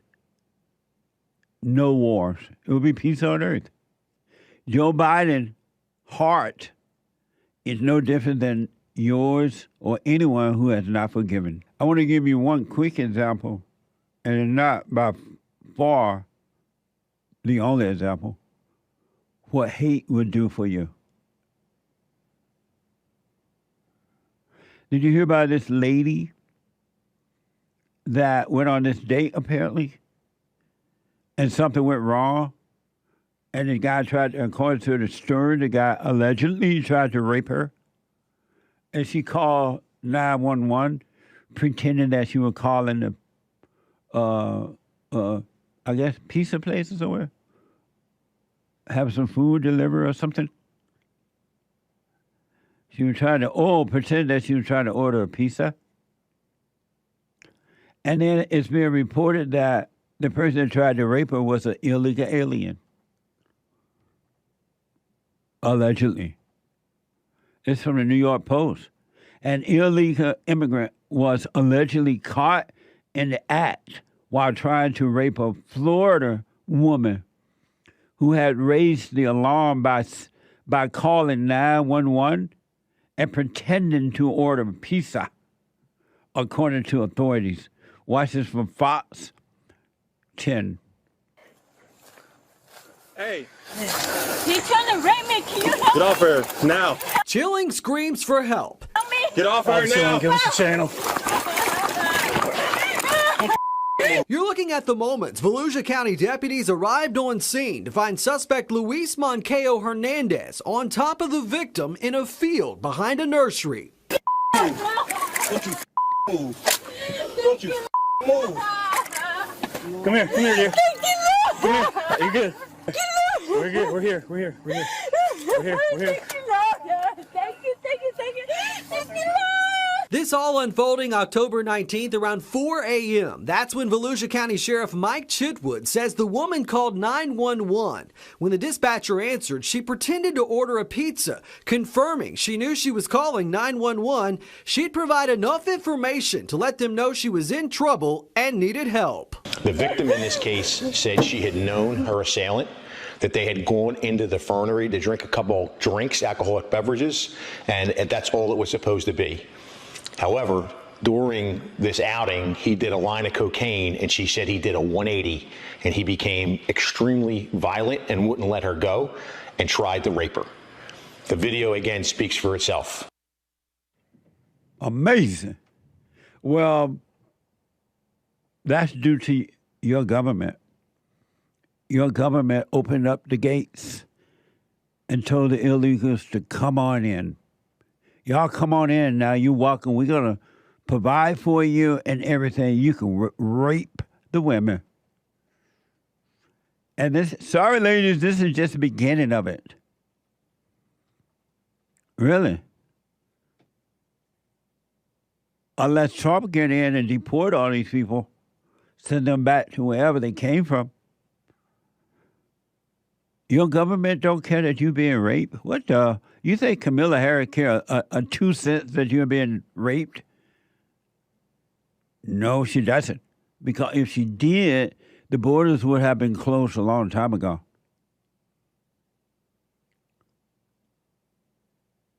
And you voted for her. And you think she loved women because she said abortions, offer you abortions. Women don't love women. Women, they're just using that to control you in the same way they did with the blacks. They don't love you.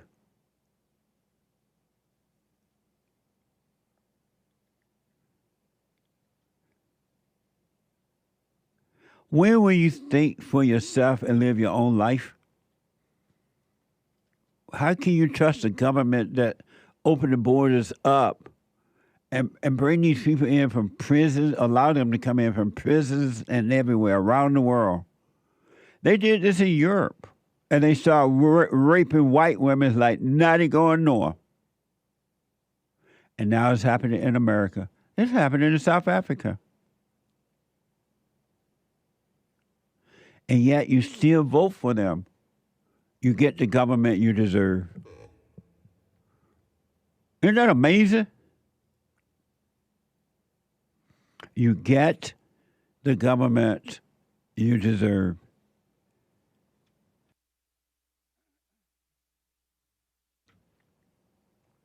You're out of your mind. I'm looking at what's happening in California, and every year they vote for the same people or new people who are just like that, Democrats, liberals, and they do the same thing to the people, and they still vote for them, and they live in fear. And they're living in fear. They vote for a government that will cause them to live in fear. Does that make sense? 888-7753-773. Let me show you why it's not a good idea for men to be emotional. Then I get back to your calls and super chats. This is from CNN. Watch this. CNN says that a right-wing commentator will not be welcomed back on the air after he made a racist remark on CNN Night News with Abby Phillips. On Monday's primetime show, after Muslim journalists stated that he supports Palestine, conservative commentator Ryan Girdusky responded, "I hope your beeper doesn't go off." Watch this. If you don't want to be called Nazis, stop doing. You've been called an Stop anti-Semite more than anyone else at this table. Yeah. And people will sit there and no, by me. I never called you an anti-Semite. I mean, I'm not sitting here saying I'm a supporter of the Palestinians. So I'm used to it. Yeah, I hope your beeper doesn't go off. The thing is Did that you just say I should die? You should not. No, Did you just say I should be killed? No, I did not say that. No, I did not say that. Hold on. Did your guest just say I should be killed on live TV? I said I hope you. Guys, let me just stop. You said you hope my beeper doesn't go off. Because you said I'm a big supporter of the Palestinians. Hamas. Guys, let me stop. Palestinians. Are you? Am I what? No, of course I'm not. Palestinians I apologize. Are you a racist, violent person inciting violence against Ryan, me? that's disgusting. That is completely. No, I apologize. Good job, CNN. Let's have first block say the Muslim guy. Then that mama tried to tell him what to say and what not to say. Mama always tried to control you. So they're saying that because he said that, according to this report, he's not allowed back on CNN. Amazing, huh? When will you overcome the world? You saw all those women were at that table yapping like chickens, hens, telling, oh, blah, blah, blah, blah, blah. You should have said that. It was between he and the guy, not them. But mama got to jump in. Amazing. Emotions are not necessary, nor are they good. Drop the anger, you will drop the emotions. You can't have the emotion unless you have the thoughts first. Let me go to Matthew, a first-time call out of Arizona. Matthew, welcome to the show. You're on the air. Hi, Jesse. How you doing? All is well. Cool. So let me ask you, did you ever experience the mother of your child trying to separate you from your son? Absolutely. How did you deal with that anger? Well, at the time, I had not overcome anger, so I didn't know that anger was my enemy. I overreacted. And so I do what everybody else is doing until they wake up. So that's how. But now I have no anger, so there's no anger to deal with. And why are you asking? I've been put through hell by the mother of my child, and I'm slowly digging myself out. I've come to the realization that anger has been controlling me way too much, especially with the dynamic with my child's mom. And I recently forgave her for everything she's done to me, and for whatever reason, that opened the gates to hell even more. Because unforgiving people hate the light. And so the evil in her hate the light in you because you have forgiven. And the last thing that angry people want, and it's not them, but it's the spirit of evil that's in them. The last thing they want is for you to forgive. Because now that you have forgiven, you will start to wake up and overcome. And evil people don't want that. So I just have to keep forgiving her? No, you stay away from her. Be done with her. Just don't be angry, but be done with her. What can you give me an example of what you've gone through and concerning your child? She didn't let me be at the birth of my child. She called the police on me. She's made false accusations of domestic violence, which required me to do a year of supervised visits with my child, where I only got to see her 2 hours at a time. Every 2 weeks, I had to travel from Arizona to California to do that. That killed my potential to make any income. I'm a stand-up comedian. This spiritual war has made it really hard to be funny on a consistent basis. Yeah. Why haven't you dropped the whole thing? Why did you go through all that? For my daughter. But that didn't help you. My dad abandoned me when I was a child. Right. And, I felt like I needed to break the cycle in my family.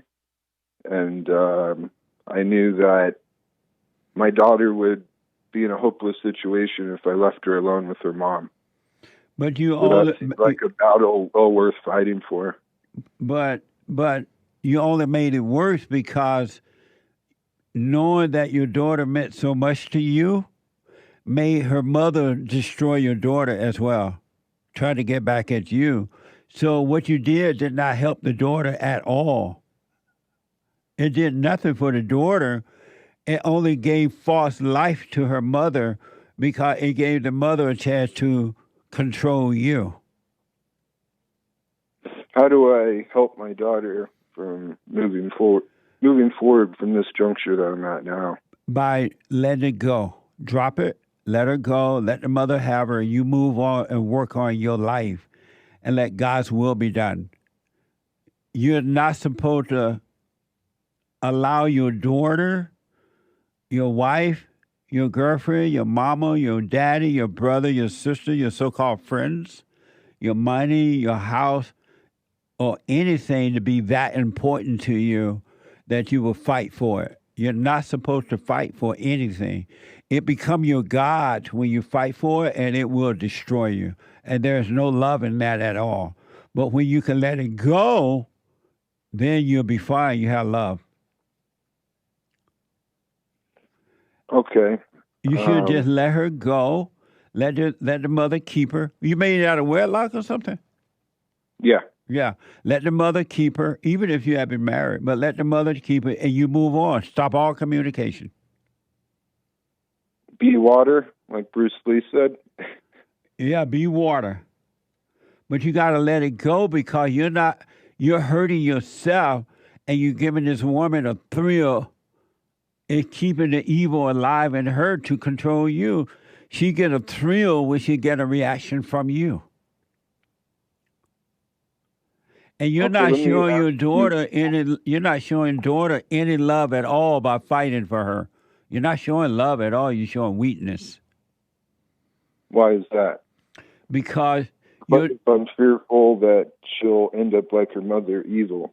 But she's going to end up like that anyway because any mother that keep a child from the father is evil, and that means they don't love the children, they don't love you, they don't love themselves, they love no one.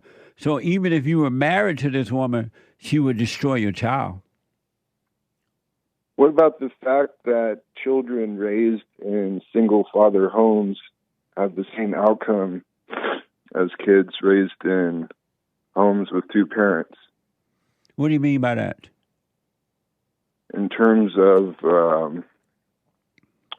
drug abuse, education outcomes, going to jail, having psychiatric treatment, children that are raised in single mom homes are at a significant disadvantaged when it comes to those things.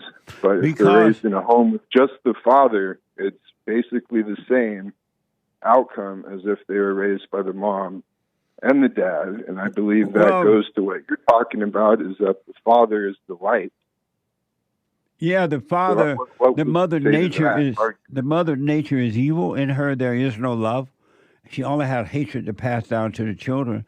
And so, if the father, if he has love, if he returned to the father, he protects his children from evil, protect them from the mother. But most fathers don't have real love either. They have their mother's love, which is hatred. They have the mother's identity, and they are not able to protect the children from the mother because their wife or the woman of the mother become their mother as well. So the average father does not protect the children because they don't have love either. They have not returned to the father. Why do we have emotions if they're not necessary? Because you have hatred, and hatred comes from emotions. Emotions come from hatred. Love and emotion? I'm sorry? Isn't love an emotion? Pretty much all emotions are just neurotransmitters in our brain. No, the love that you have is hate. It's not love. That feeling you get and you call it love is hatred. That's why it goes up and down. It doesn't last because it's not real. Only God has love, right? And the only way you're going to have love is that you got to return to the Father, because God is a dispassionate God. He's not an emotional God. Satan is the emotional God.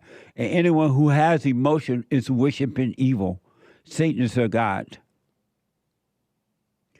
How does it not make me a wicked person by abandoning my child when I knew if I do that, she'll be destined for hell?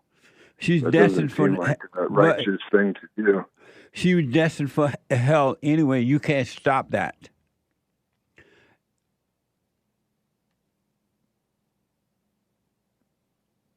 Not even with God's help? Well, God's not going to help you. God is not going to help you as long as you're trying to help yourself. God only helps those who don't help themselves.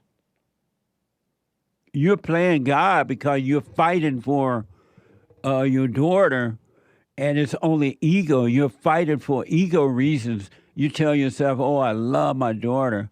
Oh, I don't want her to be destroyed by the mother. But you're fighting, and the reason you're fighting because you're on an ego trip. If you had love, you would not be fighting. You would lay down your weapon because you know the truth. God is fighting on your behalf, and he will handle the situation. But you won't let him do it because you're playing God.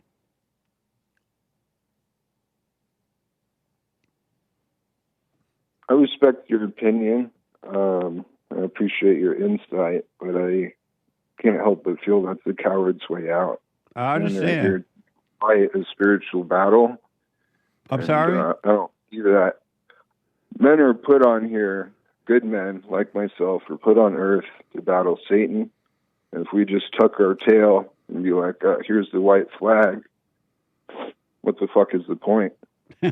We're just pussies and cowards if we're not willing to fight for what we believe in.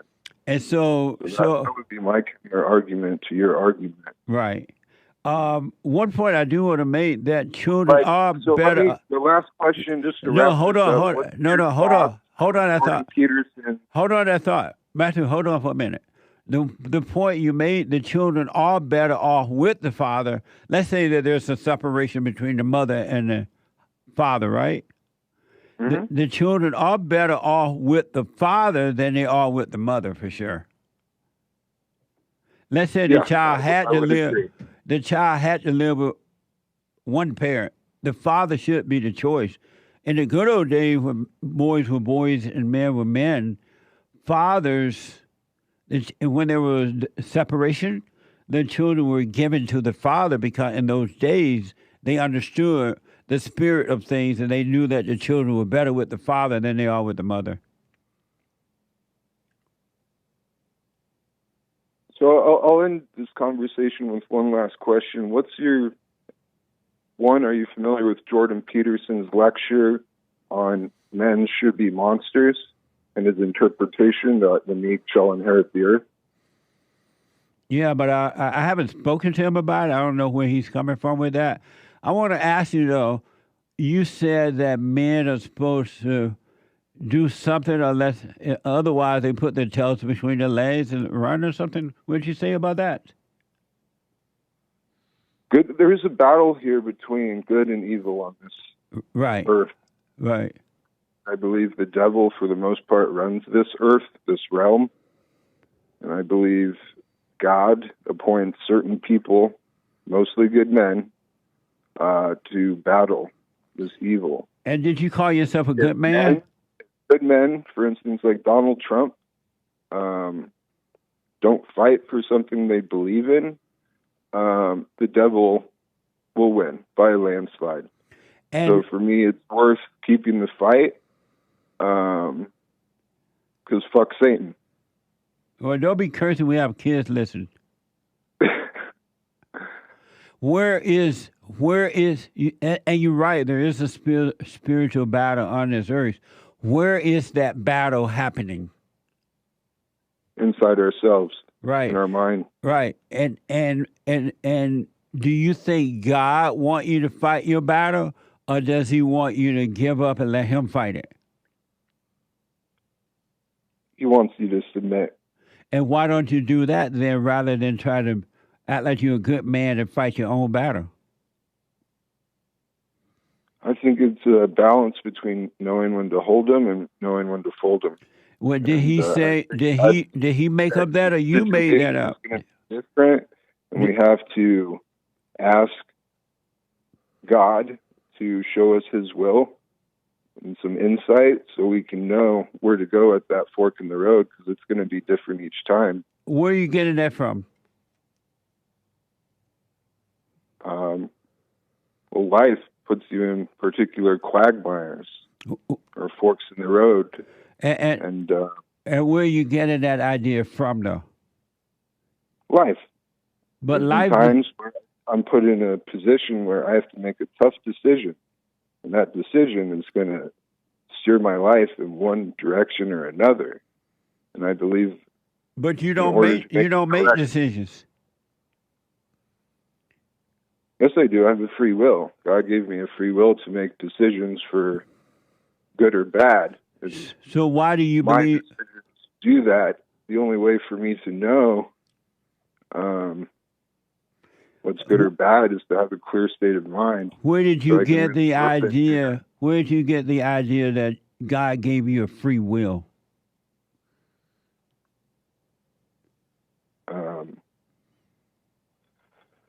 From my teachings, I went to Catholic school and Lutheran University. They lied to you. If you have a free will yourself right now to have perfect peace.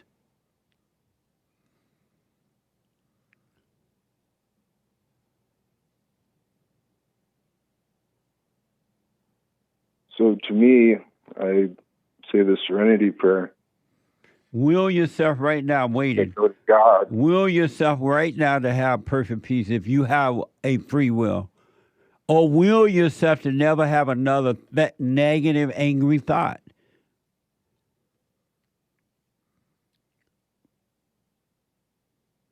I don't have to be perfect to be happy. I said, will yourself use your free will right now and will yourself to have perfect peace, or to never have another negative, angry thought. Will yourself to never do that.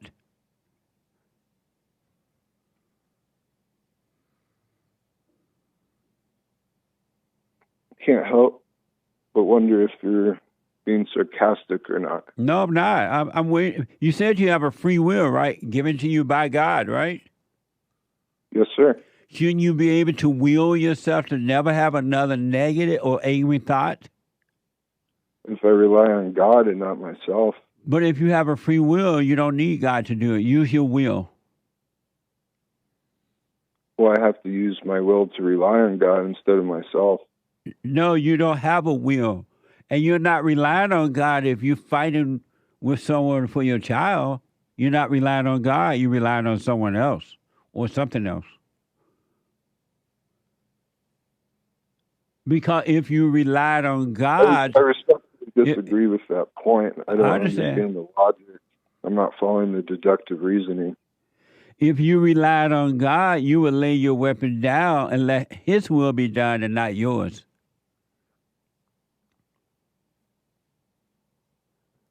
If I you believe rely, God gives you little God winks and little suggestions. They no, can be open to interpretation. God doesn't wink at all. He's quite clear on all things. He give you a No, clear. I don't think so. All right.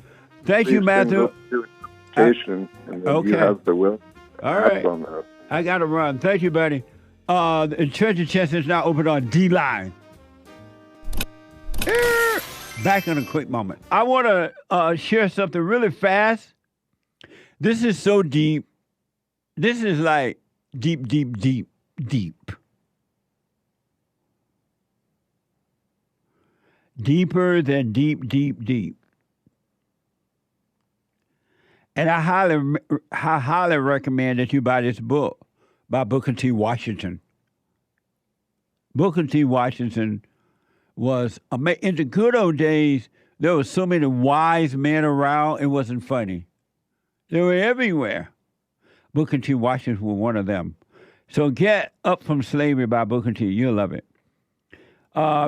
This quote that I'm about to give you, you have that, Nick? Can you see it? Are you able to read it?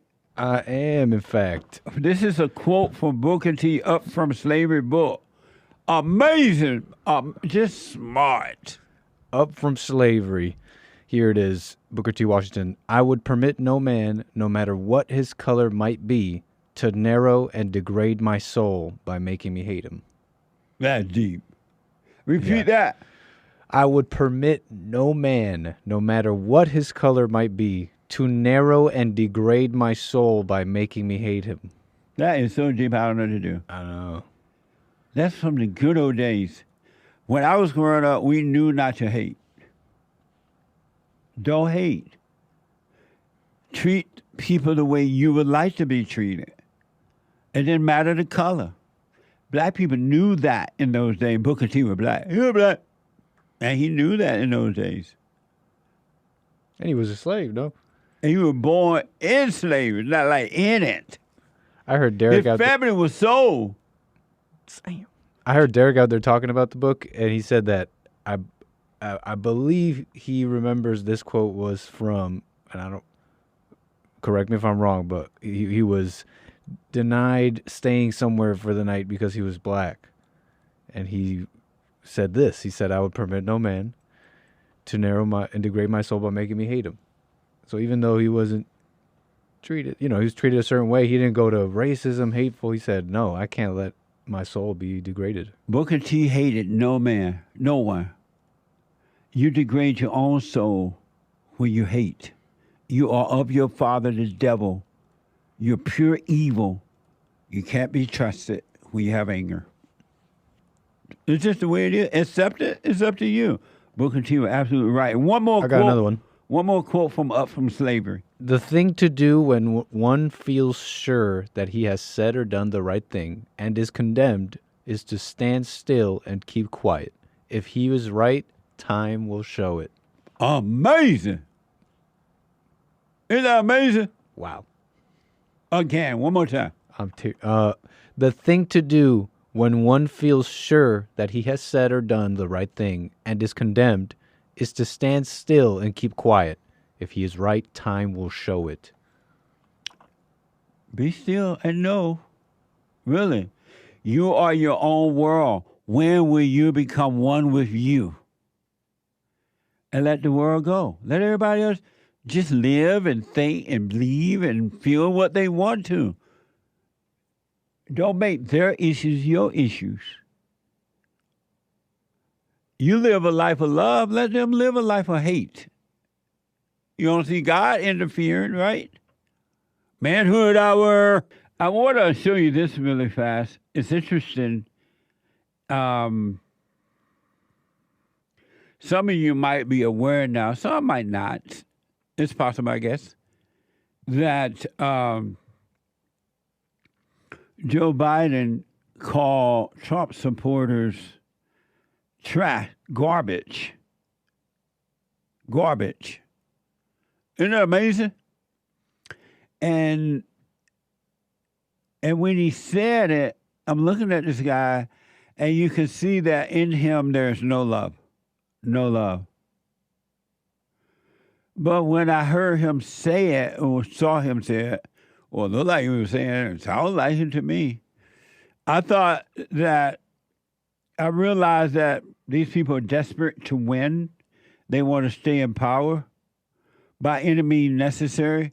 But when Joe Biden said it, and when Big Mama Michelle was attacking and carrying on about Trump, and this empty female that's running, I realized that these people are no different than the average human being.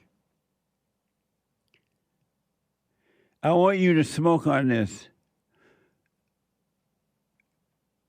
Have you noticed that when things don't go your way, or when you don't get what you want from someone else, or when you get angry at someone for whatever reason, don't you call them names too?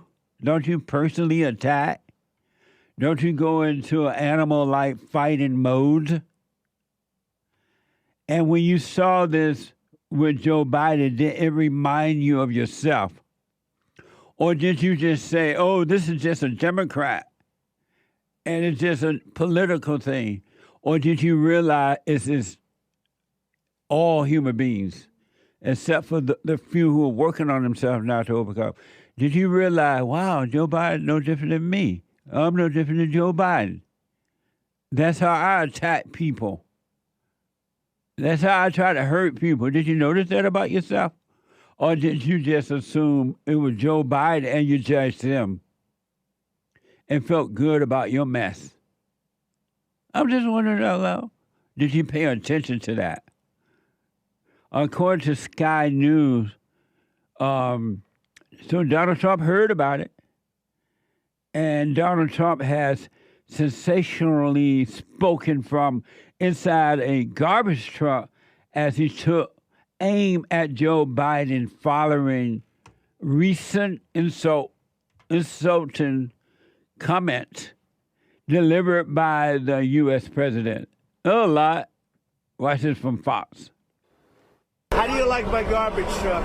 This truck is in honor of Kamala and Joe Biden. And I have to begin by saying 250 million Americans are not garbage.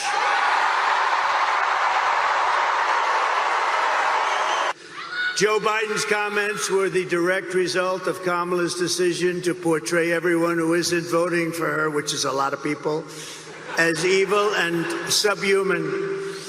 And we know it's really what they believe, because look at how they've treated you. They treat you like garbage. They treat our whole country like garbage, with open borders, with all of the horrible things they've done to hurt our country. Amazing. We played that soundbite yesterday. Did we have that soundbite when Joe Biden called the Trump supporters? I think we played it for you yesterday. I want to replay it now. Excuse me. Here it is, in case you missed it. Donald Trump has no character. He doesn't give a damn about the Latino community. He's failed businessman. He only cares about the billionaire friends he has and accumulating wealth for those at the top. You know, he says immigrants are poisoning the blood of our country. Give me a break.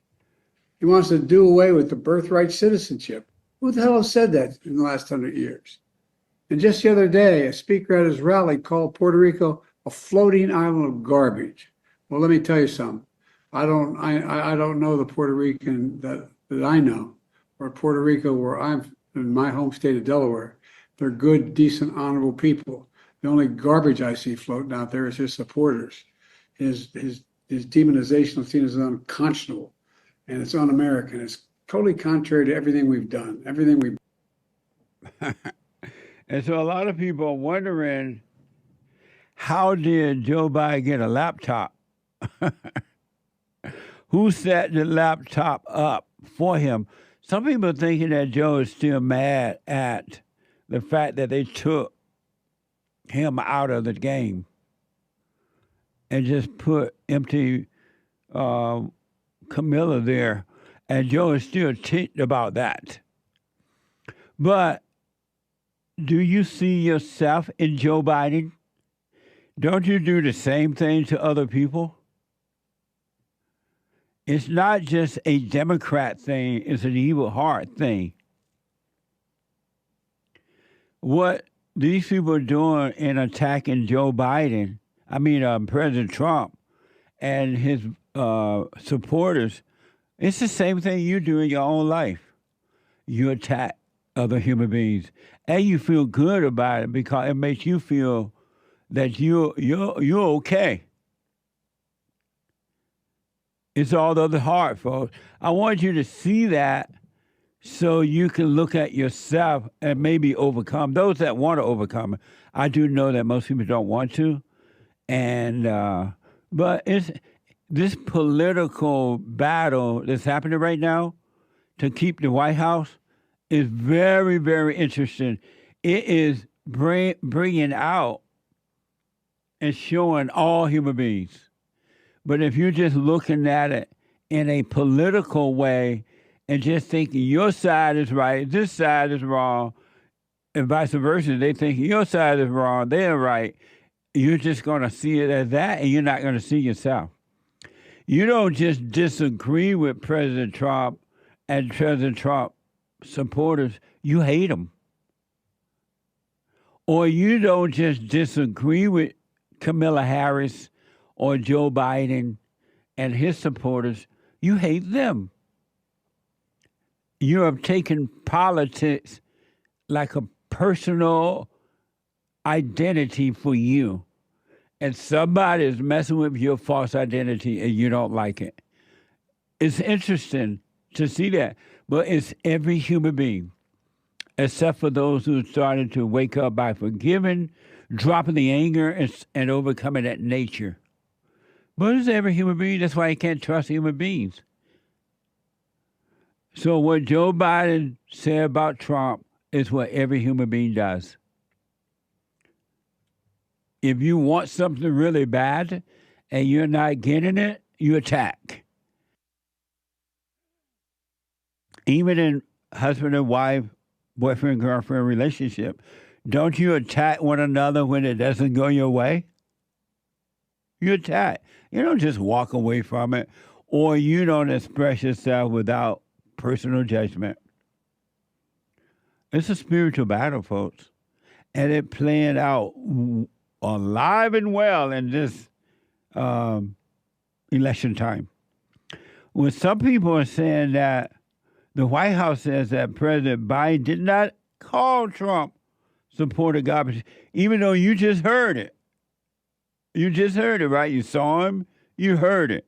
But they're like, oh, no, you didn't really hear what you heard. You didn't see what you saw. Watch this from Fox News. The White House is standing by their statement saying that President Biden did not call Trump supporters garbage. Watch this. Just to clarify, he was not calling Trump supporters garbage, which is why he put out, this is why he wanted to make sure that we put out a statement that clarified what he meant and what he was trying to say. And so just want to make that very clear for folks who are watching.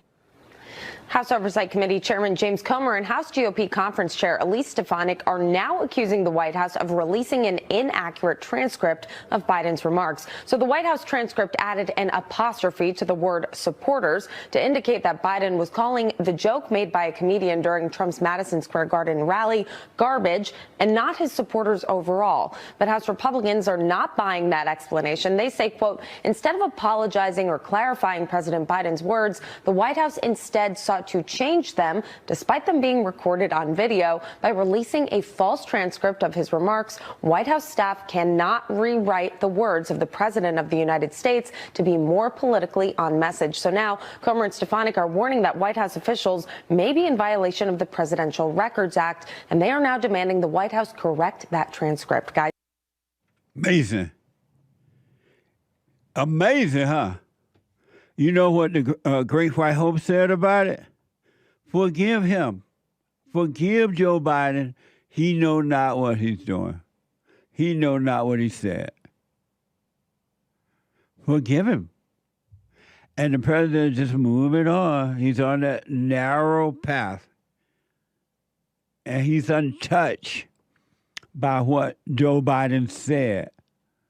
And as a result of being untouched by it, he knows how to use it to get his message across. Hey, I'm the right guy. We're going to save America. We're going to make America great. He's not, if you notice, he's not angry about it at all. Forgive him. He knows not what he's saying.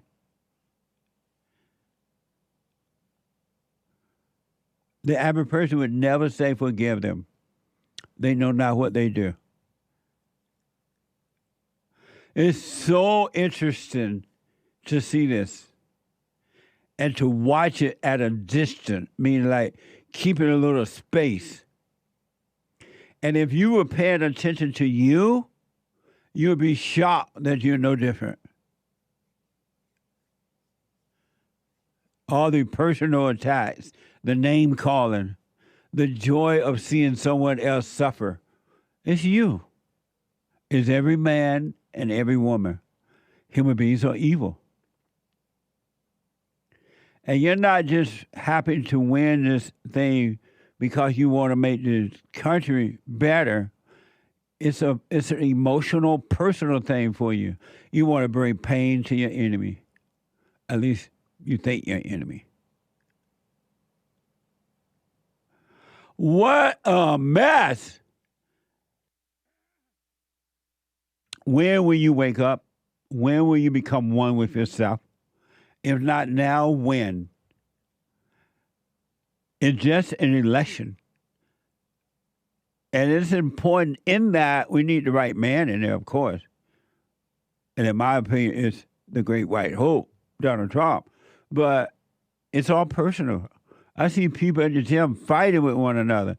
Not like fist fighting, but yelling and screaming at one another and angry at one another over politics, over something that someone else is doing and saying. I'm like, are you insane? They're taking it as a personal identity. They have identified with being a Republican or being a Democrat. And then the ones, independent. The independent people are on a trip too. Because they think they're better. They really think they're better. Oh, I'm an independent thinker. If you ain't made up your mind by now, you ain't no independent thinker. But it's amazing to see human nature. Why do you take on the identity as a Democrat or Republican or independent? Aren't you tired of identities? Aren't you tired of living in a hell of identity? Why don't you lay down your identities and just be you? You identify with everything, even with animals. You kiss the dog and the cat. You give the dog a bath. And you love the dog. The dog dies, you cry. I'm like, what the? But I mean, pay attention to that. Pay attention to you and see that Joe Biden is in every one of you.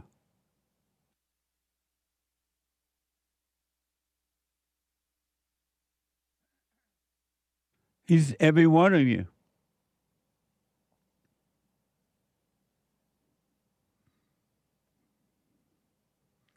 He's every one of you. Your anger is no different than Joe Biden's anger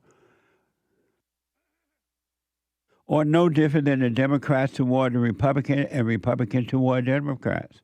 Ain't no telling what's going to happen Wednesday morning when we wake up after the election or the night of. Normally you don't know it until the next day now, and not even then in some cases. But drop your anger. You don't need to be angry about this. Drop your anger. Anger is evil. You don't need to fight. Family members are fighting one another over this, over the politics things. You'll have a better time if you didn't take it personal, if you didn't identify with it, with anything really, but with this. Friendships, well, so-called friendships are ending. Husband and wives are fighting over this. Even there's this so-called actress either implying or telling women to lie to their husband about how they're voting. You say you voted for Trump, but go into the booth and vote for this woman, whatever name, Camilla, and but don't tell your husband. Isn't that amazing? Don't tell me the human heart is good. There's nothing good about human beings. Zero. Nothing good about human beings.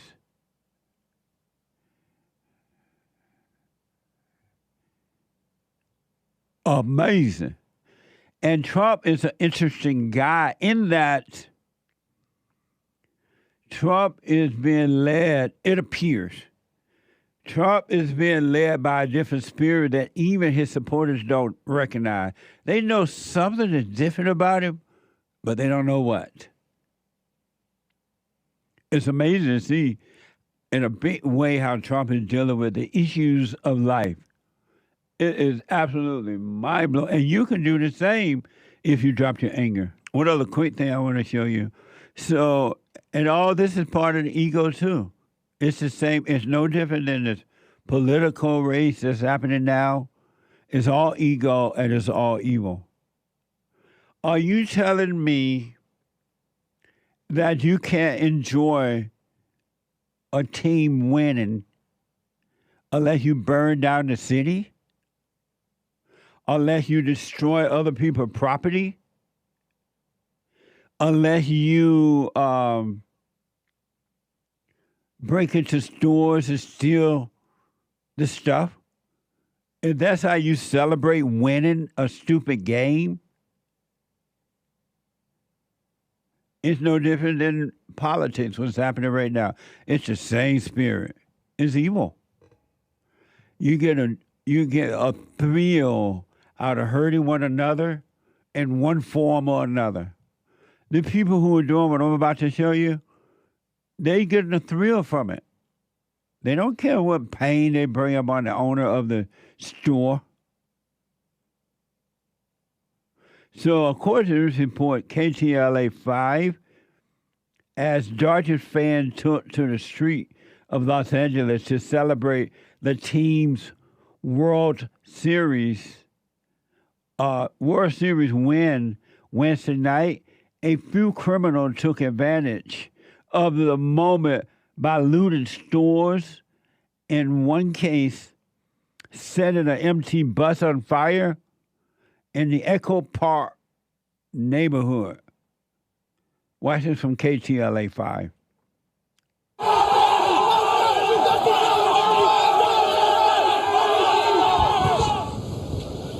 It was a party just outside Dodger Stadium last night. After that last out, fans cheering, waving flags, blocking the streets and lighting fireworks, celebrating after the boys in blue captured their 8th World Series title in franchise history. Several cars were seen doing donuts near the intersection of Sunset Boulevard and Vince Scully Avenue, kicking up heavy smoke as crowds of onlookers cheered. The LAPD ruling the gathering unlawful and ordering the crowd to disperse just before 10 p.m.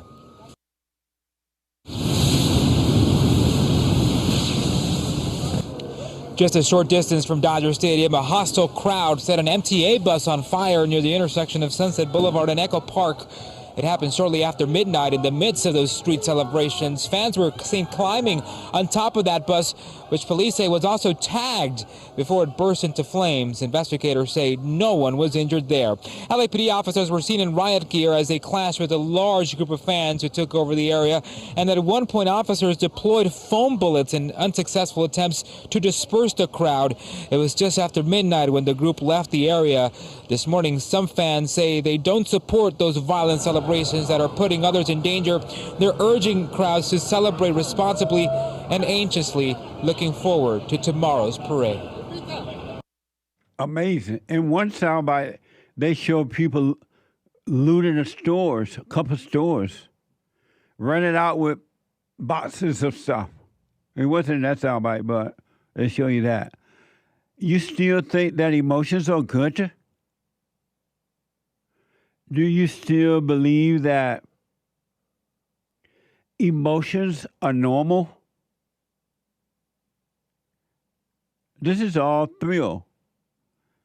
And all human beings ever get from emotions a false thrill of love, a false thrill of hate, a false thrill of excitement. And you call it fun. They show people looting stores, running out. I guess we didn't have it on there because it looked like they were black.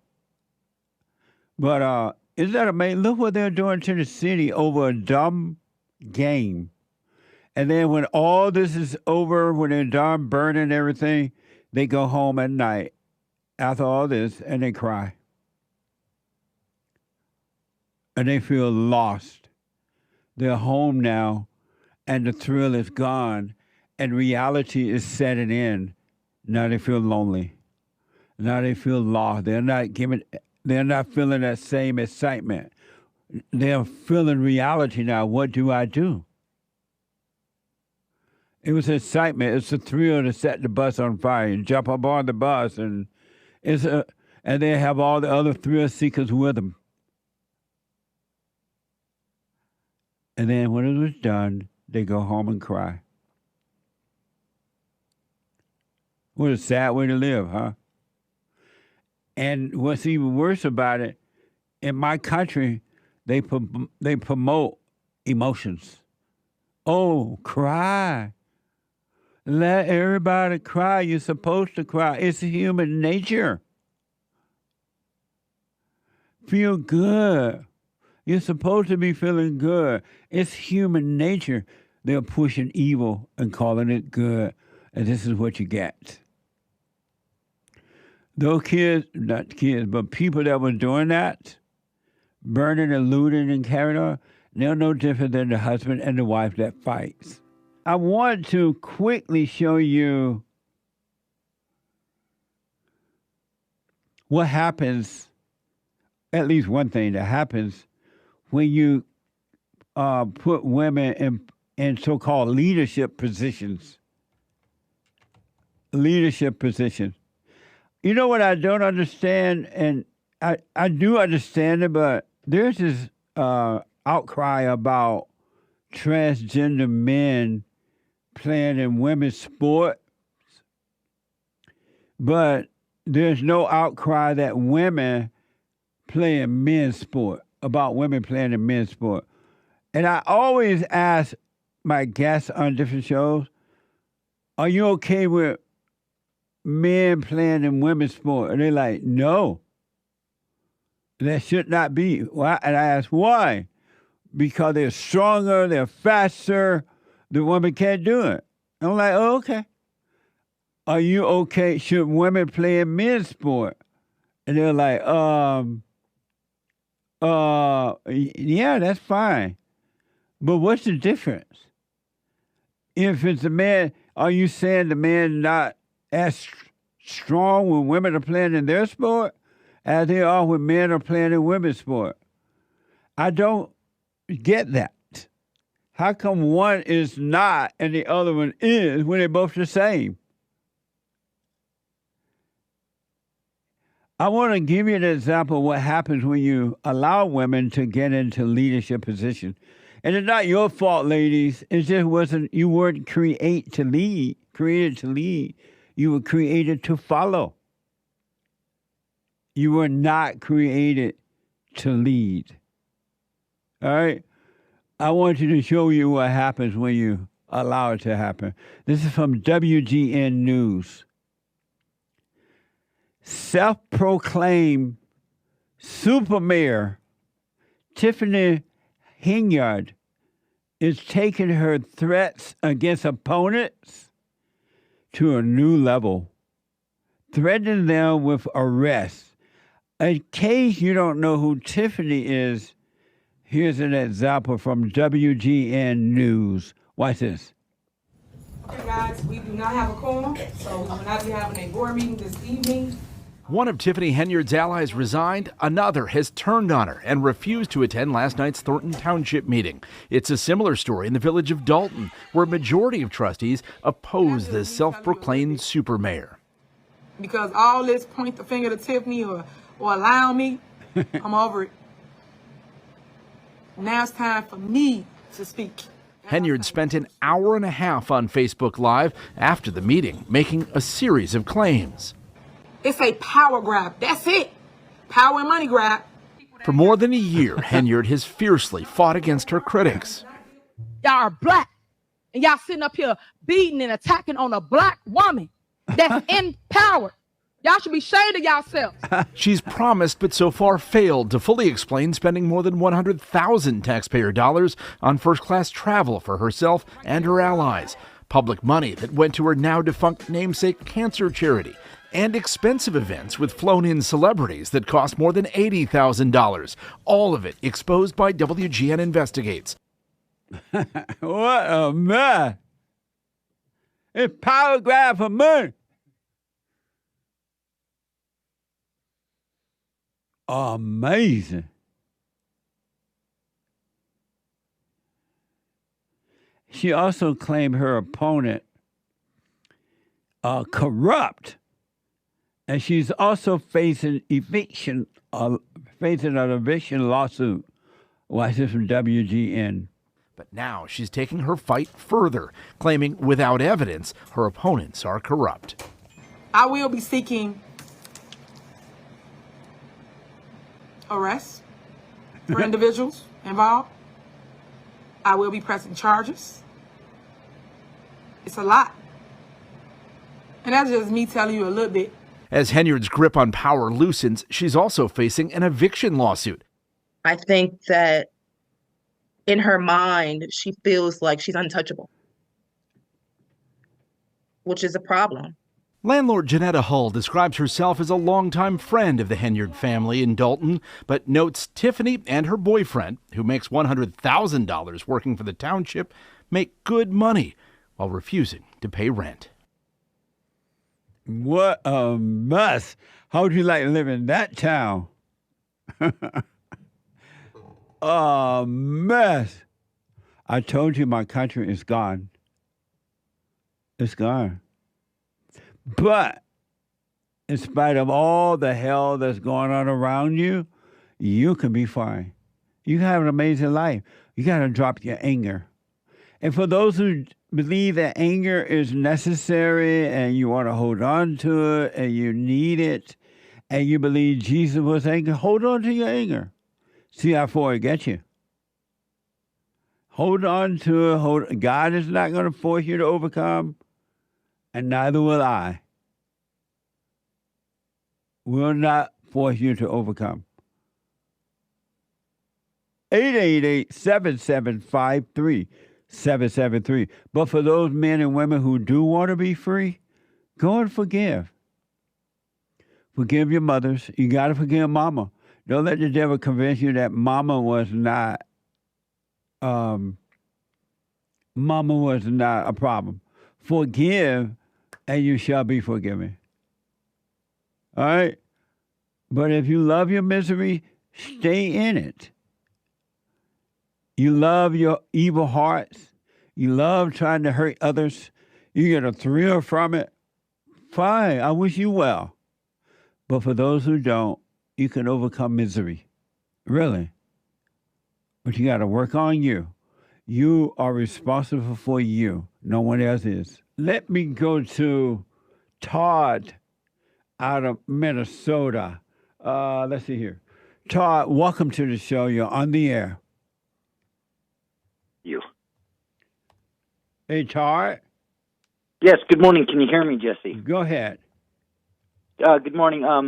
I was just calling to, well, first of all, happy Halloween. Yeah, happy Halloween, Todd. Thank you. I was calling to let you know that the secret Jewish showbread recipe was lost after the destruction of the Second Temple, according to some scholars.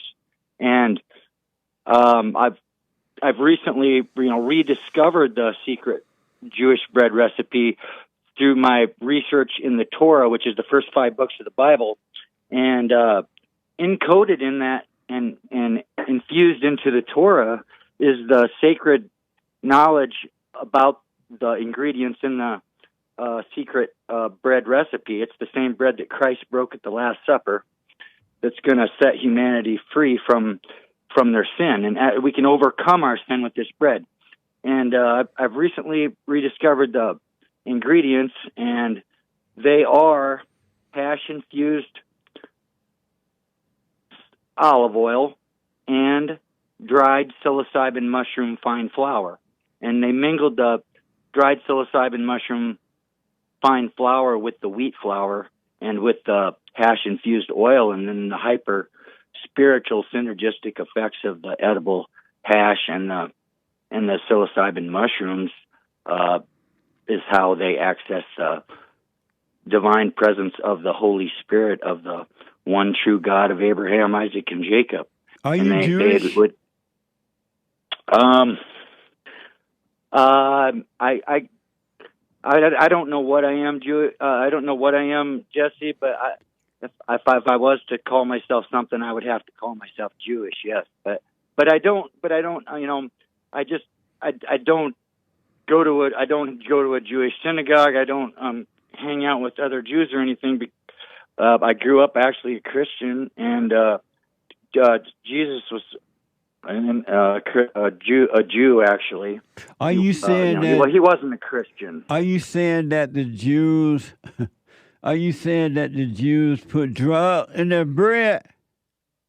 Well, the ancient Jews didn't call them drugs; they called them herbs and mushrooms, and you know they were created by God, so they didn't demonize them, calling them drugs. Right. But the war on drugs has like brainwashed like society. Well, let me ask this way: Are you saying that into being like something bad or something that God created, and God, you know, obviously doesn't create bad things for us, Jesse? Are you saying that at some point the Jews put mushroom and hash in their bread? 100%, sir. And they got. And I'm writing. And are you saying that they? Are you saying that they got high and being high they thought they saw Jesus? Well,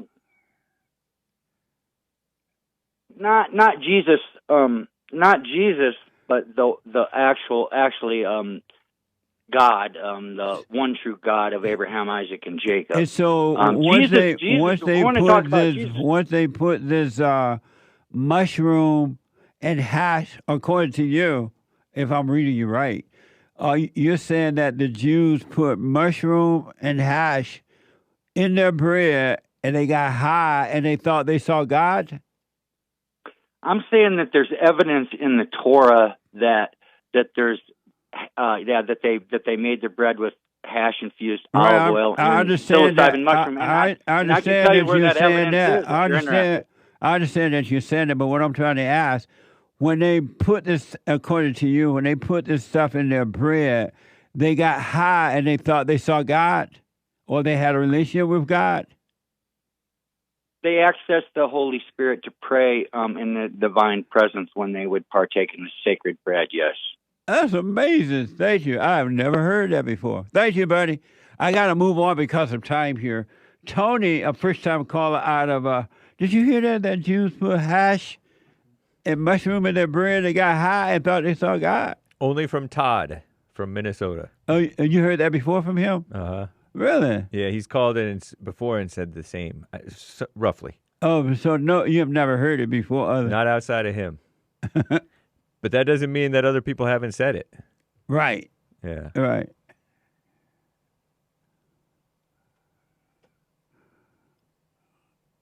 Dare is telling me decoded this from the Torah.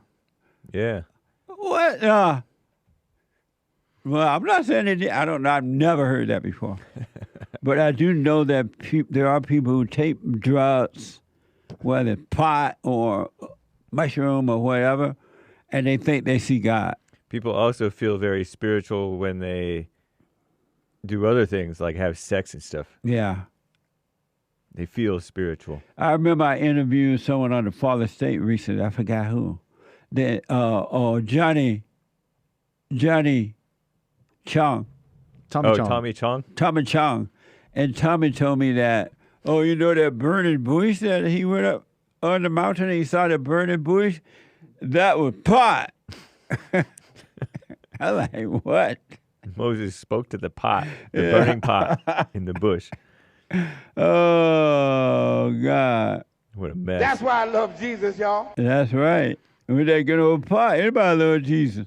Tommy Chong is a Kamala supporter. I know. I was surprised when he said that. Before I go to the calls here, some of you know I do a lot of counseling, a lot of it. And I counsel with men and women around the world. And it's so jammed right now. I want to encourage you, when you do call for an appointment, family, individual counseling, you can, or couple counseling or whatever, by phone, Skype, or walk-in, be patient, because it's really is book. And if anyone reschedule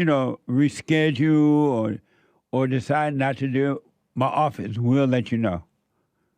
We'll let you know. Sometimes that happens. Appointment has to change. They can't get off work or whatever.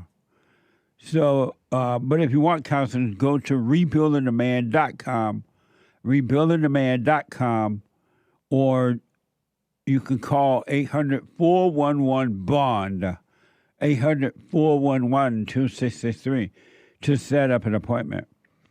The one thing that I've noticed is in common, everybody and their mama who are working on themselves are dealing with this, what I'm about to share with you.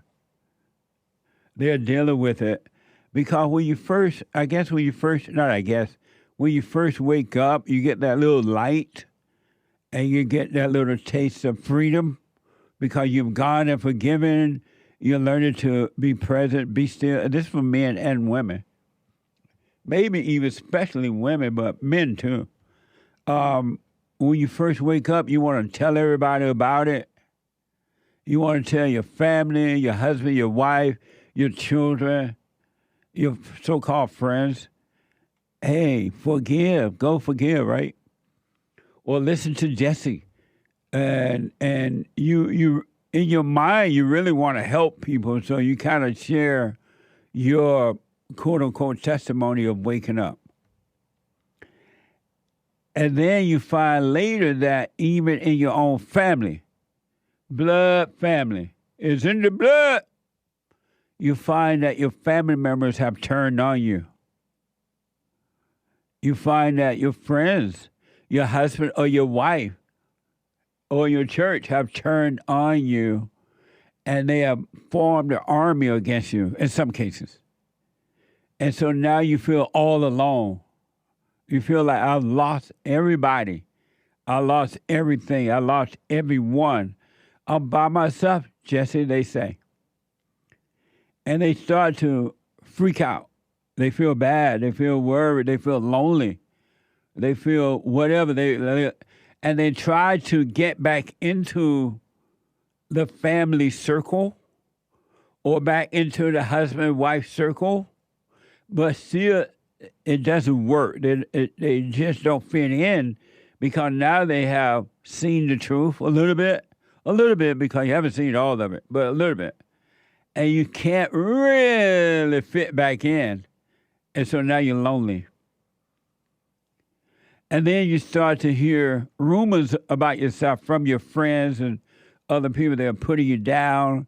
They're attacking you. And you just feel so lonely. What do? You feel afraid.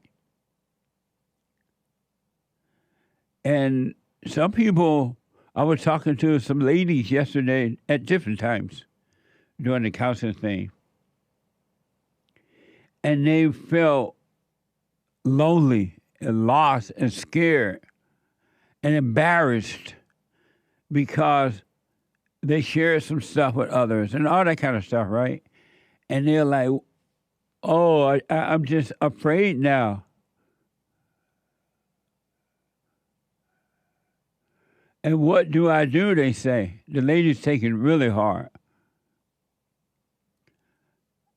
I want you to know that in those moments, and I'm telling you the truth, because this is something that it takes a while for people to see, and they think that what they're feeling, they think that what they're thinking about what the family member turned on them or their friends or their husband or wife and all that, they think that it's them that feel the fear or feel the worry or feel the loss or feel the whatever, right? And in that, and you do feel it in your body, but it's not you. But they don't know that yet because it's just so painful. And they're like, how long will this last? How long did it take you? And all kind of stuff, right?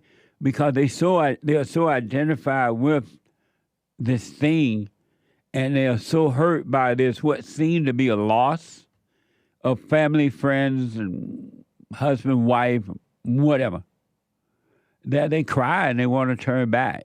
But they can't because once you truly wake up, you cannot turn back.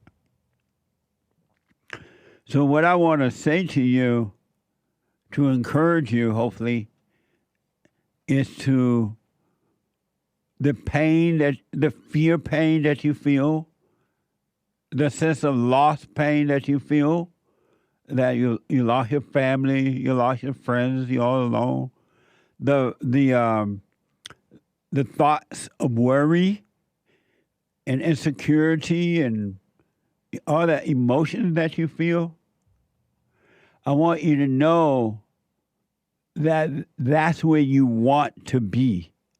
You don't know it yet that that's what you want because you've been running from that all your life. You've been running away from it in one form or another. Before you woke up, you would feel lonely. What would you do? You would try to find somebody to talk to on the phone, some party or event or something to do, right? You would run. Or you would feel fear. And what will you do when you feel fear? You will find something on the outside to take the fear away. You go on a date, you go to a party, you get drunk, or you get high, or you become violent. Something to take the fear away. And all your life you've been trying to take the fear away and never, or the loneliness, and never been able to do it. And now that you're waking up and you're feeling it in an overwhelming way, and you just want to run, I want you to know that's where you want to be. That is what God,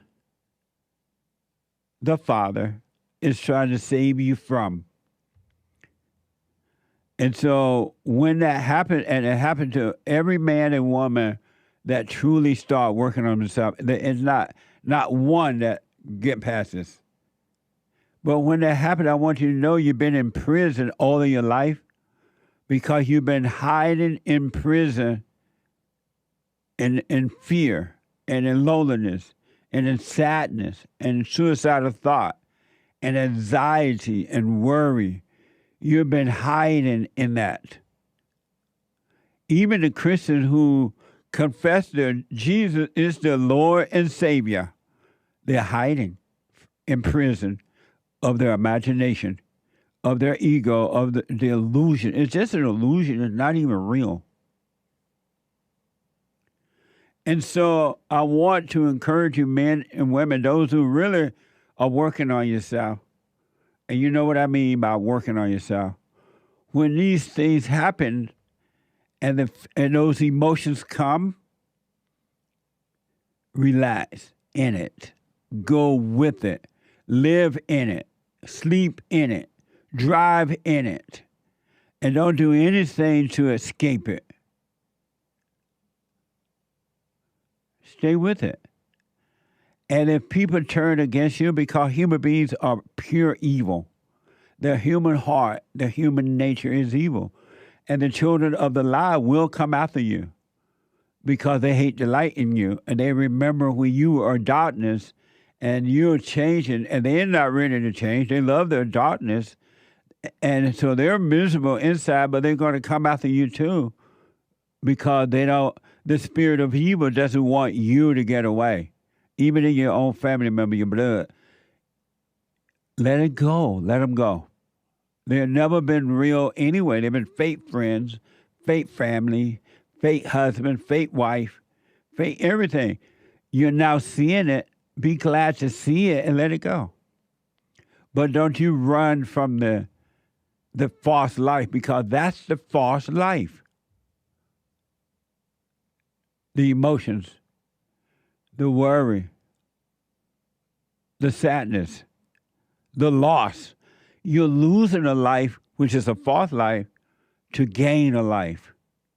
You really are losing a life to gain a life. You got to fight for you. And so let them all go and don't worry, because the truth will take care of you. You don't know this yet, but the truth is life.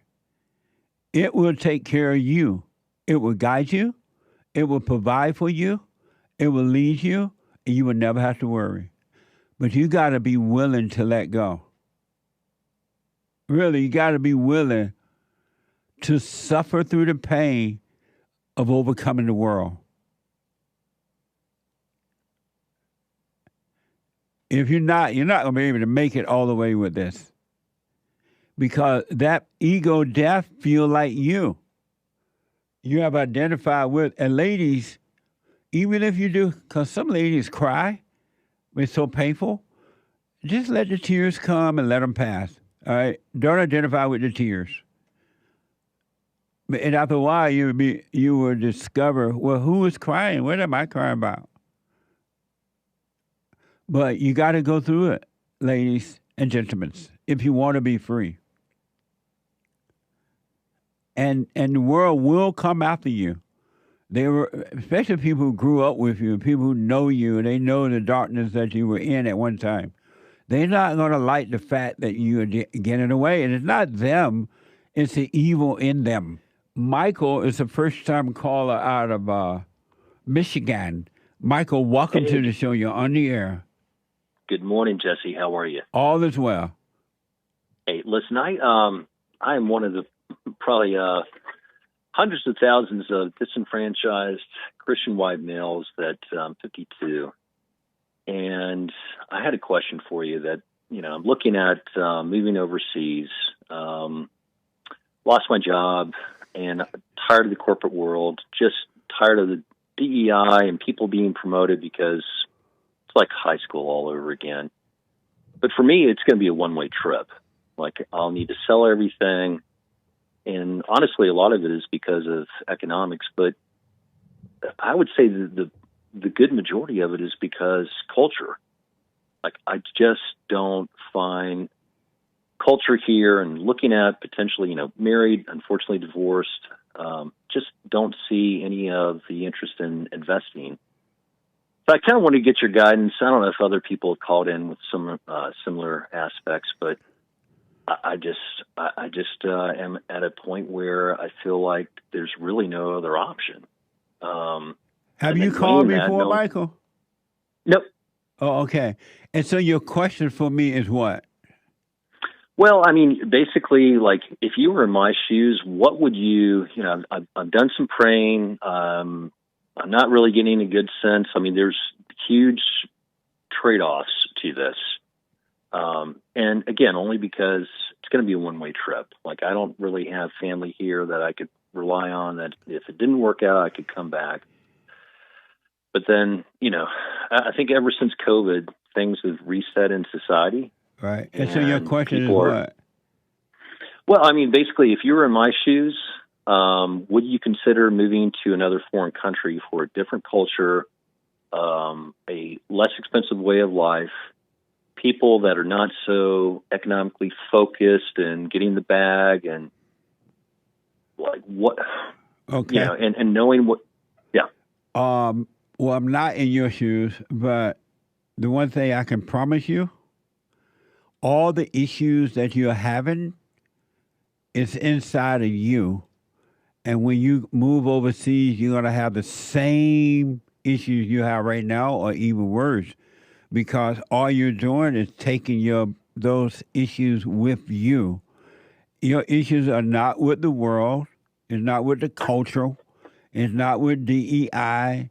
It's not with being white. It's not with being male. It's with you. You are not overcoming yourself. You're living in an illusion of your imagination, and you're believing that all your problems are coming from outside, and they're not. They're coming from you. And so you can move overseas, you can move to a different culture, but you're going to have the same issues because people are all the same all around the world, and no one is going to be able to make you happy. No one is going to be able to take away your loneliness, your anger, your fears, your sadness, because it's inside of you. You got to start working on you instead of believing that your problems are on the outside. They're in you. Yeah, I mean, without a doubt. I mean, whatever that expression is, wherever you go, there you are. So completely agree with that. It's more of an aspect of, my rent's gone up like 45% in the last 3 years. And, with the job loss, I was just like, I just don't know if I want to continue to invest in a society here in America that doesn't really value meritocracy. Why do you need them to value that? No, I mean just from a monetary aspect. I working in the corporate world where Fortune 100 companies been passed over for promotions. And why don't you just instead of complaining about that, why not just find another job? No, I've got a side gig that would. Why not get a full job so you can pay your rent or buy your own house or do something where you can take care of yourself, and you don't need that. You don't. If you stop renting and start owning, then you're in control of that. Yeah, and unfortunately, I lost the house during the divorce. But anyway, get another house. Yeah, no, I mean, I've got enough that I could buy one in cash outright. And so why don't you just buy another house and work on you? You can go overseas or to another country, but I promise you're not going to find what you're looking for until you start to look within. The kingdom of heaven is inside of you, and it's completed. And if you wanted to live a completed life, you're going to have to live from within. Yep. You're not going to find it overseas, because I counsel with people around the world. They're having the same problem as you are having. It's the same thing. And those who have stopped looking from the outside, they're becoming free wherever they are. And those who have continued to look outside, they're still in misery, even though they leave and go and live here, they live there. The answer is not going to help you that way. You got to overcome your anger. You got to overcome your imagination. Yeah, no, that's. I definitely recognize that I've got some bias towards things, but anyway, yeah. No, I mean, again, are you willing to work on you? Yeah, I mean, look, I mean, I do get your point about like wherever you go, there, there you are, and that is a concern. Like if I go over there, it's a different culture. Why don't you work on you rather than running? Because you're not going to run from this. You're going to have to face this within yourself. Why not do that? Valid point. Valid point. No, yeah. That was a question. No. I mean, that's a very good question. Like, why not work on things here? No, not work on things here. Work on you. Well, within me. Yes. Why won't you work on yourself so you can see what's going on inside of you and not outside? Yep. No, I mean that's definitely something in which that I've been trying to work on, and develop. And have you been trying to work on yourself? Yeah, I mean, I've tried to take more of a nuanced, or when somebody has a disagreement and I present them with facts and logic and reason, and they're all in their. That's not working on yourself, Michael. Well, it's more of forgiveness for people that do not know, and they think that just because I have an opinion that. Michael, why don't you work? Right. Why don't you drop your anger? Well, and here's the thing. Like after my divorce, I went seriously red pill, and I went through the typical stages of anger, and I'm still red pill, I'm MGTOW, and I just realized that at my age, at some point, I would like to meet a good woman. No such thing. Well, that's true. I'm looking for a more palatable woman that I don't think that finding it's like looking for a needle in. Why are you looking for a woman? All that's going to do is make you miserable. It's not going to make you happy. Why don't you work on you and not look for anything?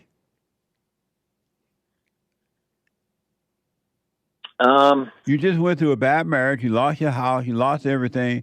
And you're looking for another woman? You love your misery? Well, yeah. Well, all right. So, for instance, do you love your misery? I get your point. Like, I would never invest. At my age, we're not going to have kids. Do you love your misery? I don't think that red pill is misery, and I don't think that. Do you love your pain? You love your misery? I get what you're saying. Like, why would you go there again? Do you love your misery? Well, of course not. Then why you keep going out looking for more pain then?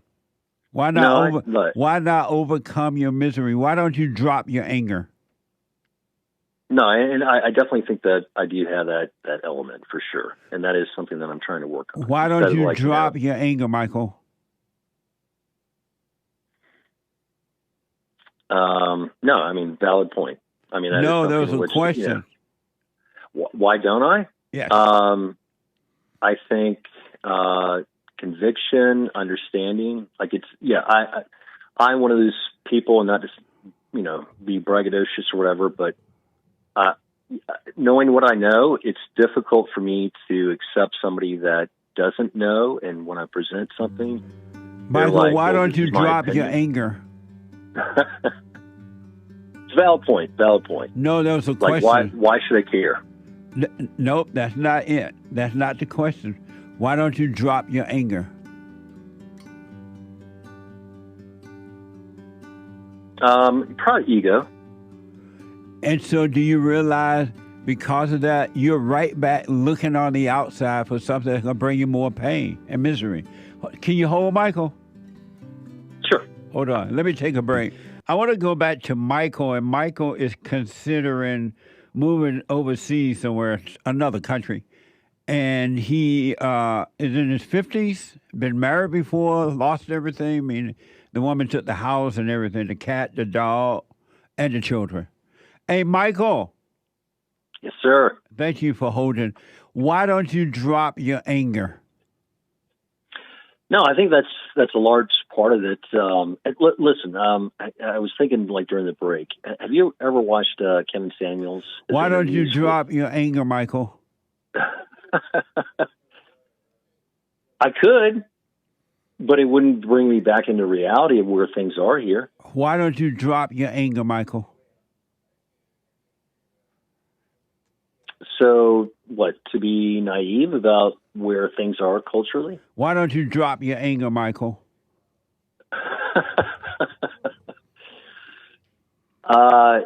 Yeah, that is certainly a good part of why I'm just looking at moving over there, and I wouldn't have to work again. I've got Michael, enough money. Why don't you drop your anger? Yeah, I mean, like I said, it's looking at where the culture is. So you're not telling me why you won't drop the anger. Why I won't? Yeah. Because I'm based in reality. Like the reality of the American dream is dead. How can you be in reality and then lost in anger? You know, I know that your perspective is anger. I don't really see it as such. I look at it as more of an awakening. How can you have anger and be awake? You know, I mean, that's a valid question per se, but I would say that part of that, like, awakening is realizing what reality is, and it's not good here. Well, how can you know what reality is when you are asleep? You're lost. I don't think I'm asleep. I think I'm more awake than I've ever been. Really? So let me ask, where are you getting the ideas from that if you move overseas, you meet a woman overseas, a different culture over there, a different... No. Hold on. What made you think life will be better over there than here? Jesse, I am not moving there for women. No, you said... even though you're looking for a different woman, right? I think that the chances of finding a better woman over there is much greater than what you would find here. And where are you Am getting I going that? there for that? No. Where are you getting that idea from that the chance of finding a better woman will happen overseas than here? Where are you getting that idea from? I've probably watched hundreds of hours of expat videos, pros and cons. I mean, a lot of them on YouTube are all pros. But there are some that go, and here's the reality: there's going to be huge compromises. And so you're getting the idea that somehow or another overseas women are better than the ones in America. Yes. Amazing. Like in the and again, Jesse, I'm not moving there because the anger that I have towards my ex. And I'm gonna get to that too, but you what's the difference between the women overseas in Asia or wherever? No, their operating system is the same, brother. It's just the culture, the shame. And again, I'm not looking to get remarried. I'm looking to live in a culture that appreciates men and women, but I'm not looking, like here in America, I mean, there are countless videos of Michael, men let me that are tell in the same... Michael, because of time and I'm going to have to get running here. Sure. One thing I promise you is that because you won't look within and overcome the fallen state, wherever you move to, you're going to have the same problems or even worse. You're not going to find what you're looking for on the outside. It's in you. You are your world, and right now your world is angry, lost, and you're looking outside for some type of happiness, and you're not going to find it anywhere until you look within and overcome the darkness of your imagination. The men over in Asia and in different culture are as miserable as you are in America, except for those who are now working on themselves to overcome the imagination. I talk to them all the time in different language, and they have the same problem that Michael was having, identical problem. And they thought they could find it by moving somewhere else or living somewhere else or doing this or doing that, and they were never able to find it until they looked within. You can have perfect peace right here in America, right there in Michigan, if you wanted it. Yeah, it's just at what price to work until I'm 65. The price the price is to lose your ego. That's the price you will have to pay. For sure. I mean, I gotta readily acknowledge that. You got to die from your ego. You got to die from your lostness. You're lost. I wouldn't say law. I say I'm looking for something different. But it's not out there, though. Well, unfortunately, today, you're right. Like, the whole world has changed since COVID, since social media, the internet. And what's wrong with working until you're 65? What's wrong with that? You should want to work until you fall into the grave. Jesse, you have your own radio show. You don't report to anybody. I mean, again, the Fortune 100, Fortune 50 companies I've worked for, it is a friggin' cesspool of let's go along to get along. So why don't you start your own business then? You say you have a lot of money. You can retire. You can go wherever you want. Why don't you start your own business and grow that then? No, I mean, that's part of what I'm doing. I've got a side business that. So don't run and work on that. So I'm gonna have to go, Michael. But let me tell you this. Yeah. And you can bank on this. I promise you this, without a doubt. You can move to the ends of the world, and you can live in every culture in the world. You're still going to be miserable. You're not going to find. You're not going to find what you're looking for until you start to live from within. There's another world. There's another reality. There is a completed world. It is done. It is finished. But it's on the inside of you. And until you start living from there, you're never going to have peace. You're going to always be looking for it on the outside and never finding it. I recommend you do what you want, of course, but you got to work on you. You got to overcome the darkness of your imagination and emotion. Fear is dark and it's emotion. Loneliness, worried about the economy in America, worried about being white or not being white. All those things are evil and they are deceiving you. You can live in America and have perfect peace in spite of what's going on around the world or in this country. It has nothing to do with you except you have identified with it. Yeah, no, that's a fair statement that I need to look at a little bit more closely. But I think that the time that you grew up in and what you've achieved is, and even though I'm 20 years younger than you, I've just looked at other people that have done similar aspects at that stage in life. They're very happy, and they wish they had done it, 5, 8, 10 years earlier. But Michael, what you don't know, what I do and what I have or don't have has nothing, zero to do with my peace. I had to work on me from within. I had to overcome the anger. I had to overcome the thoughts, the imagination. My peace comes from within. It has nothing to do with what the physical or what I have or don't have. And that's what. Have you gone and forgiven your mother yet? Yeah, she passed away like 14. Have you forgiven her? Ago, but I mean, yes. I mean, she's passed, and she made some bad mistakes in life and remarried a horrific person. But yeah. Have you forgiven her for that? Look, I look at her as she made the best decision as a woman at the time. Have you forgiven her for that?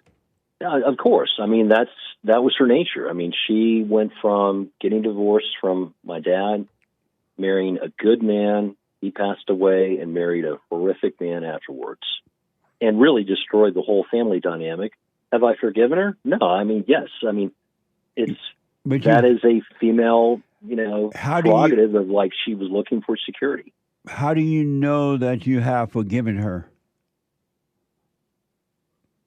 Because I don't have any anger towards her. I just recognize that's just, she made some very bad decisions, but that's just hypergamy and solipsism and false law. And have you forgiven your father for not protecting you from her? My father has never really been involved in my life. I mean, he's been there. Is it somebody that I could call up and say, "Hey, I've got a difficult time right now"? He's like, "I don't want to hear it." So he and I don't really talk much. Have you forgiven your father for not being there for you to protect you from her? Yeah, no, I've recognized that he's indifferent, so he doesn't really he's not on the radar for forgiveness. It's like, it is what it is. Have you forgiven your father for not being there to protect you from her? My mother was a great mother, so there is no forgiveness that I need to make towards my father, other than if your mother I was great, you say you forgave her. If she was great, why did you have to forgive her? Well, I mean, it's the difference between, you can be a good wife, or excuse me, a bad wife and a good mother. Not possible. How is that? How can you be half bad and half good? I think that's very binary. I think that, there are probably multiple men in the chat that can recognize that they had a good mother to their kids. So you think a person can be good and bad? What's that? You think a person can be good and bad? I think that they can be good at one thing and bad at another. Absolutely. How is that? How can you be good and bad? I think that that one could be good at their job and be a lousy husband or wife. I'm not talking about physical things. How can a person be good and bad and evil? I don't think there's evil involved, but I think that just like some you people don't have think strengths evil and and bad. weaknesses. You don't think evil is involved? No, I would say it's the same thing that when Adam and Eve and what she did with the apple and did you say you don't believe evil is involved? Well, I mean, I would say that I do believe that there is an inherent aspect of women looking at evil or their own. I'm asking you a question though. Did you say you didn't believe evil was involved? That evil is involved? I guess yes.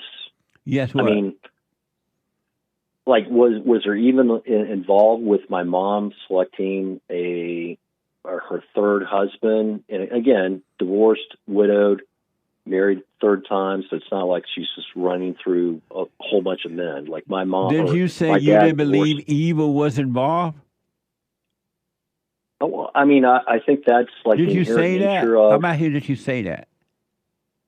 Was there evil involved other than like just the? No, I'm asking you a different question. Did you say that you didn't believe evil was involved?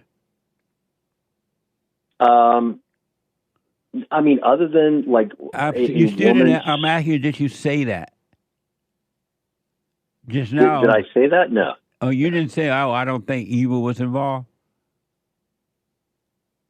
No, I mean, other than, look, I mean, did female you say nature it? You did say it or you didn't say it? Did I say it or didn't say it? No, okay. no. Evil was. What does non-binary mean? You said you believe in non-binary. What does that mean? I don't think that in some situations that it's a either or. You don't think it's evil or good? All right, that's not what I've said before, but yes, is there evil and good? Certainly. Are you good or evil? I try to be good, but I know I'm inherently evil. I'm like most people. I'm very. Are you good or evil? I would say good. And what's good about you? That I take care of others. I've taken care of my father, and he's got dementia. He's not been a good father for me, but that's something in which that I look at what he sacrificed for me. I take care of myself. I'm not a debt to society. And you believe that's what's good about you? You think the things you do make you good? No, I think it's the perspective that I have on society or my willingness to help others. I think Michael, that gives me satisfaction. Now, do you is think that evil for me? You think the things you do make you good? Well, all right. So, yes. I mean, how does the things you do make you good? How can what you do make you good? Where you get that from? Because it's the satisfaction of help. Look, I could make more money, or I could spend more time helping others. So have you forgiven your making father? More money make me feel? Have you forgiven your father? I look at him as he's just a segment of my life, and so I don't really. That's not something that I'm focusing on. Have you forgiven your father? All right. So the way that I look at that, my relationship with him is I love him. He's my dad. He sacrificed a lot all the way up until I was 12. And now he's doing his own thing, doesn't really want to be involved with his kids. Have you forgiven your father? Well, yes. I mean, I'm Michael. Yeah. Have you forgiven your father? Yes, Jesse, yes. And did you tell him you were sorry for hating him? I've told him I loved him. How can you love him when you hate him? I don't hate him. You haven't forgiven him. Hey, this is circular, dude. I don't. I've already told you. I don't hate him. Then why? So let me ask this, Michael. Which one is good? The things you do to help him, or forgiving him? Well, I think that there's a segment of both. By helping him, and I'm not being resentful. Which for what one he is did. good? Forgiving him or helping him?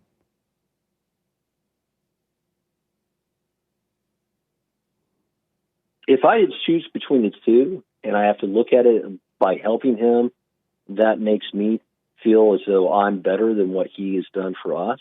And so kids, feeling better. I would say forgiving him is the better choice. Yeah. And so then why won't you forgive him? Or why haven't you forgiven him? Well, I feel like in some aspect I have. Nope, there's no such thing as some aspect. Either you have forgiven him or you're not. Well, to help to move and help him with his dementia. Michael, either you have forgiven him or you've not. No, okay. Well, maybe I haven't fully. It's more of I want to be the better person that he was to us. But how can you be better when you still resent him? Well, hopefully by, actions are more than just words or feelings. So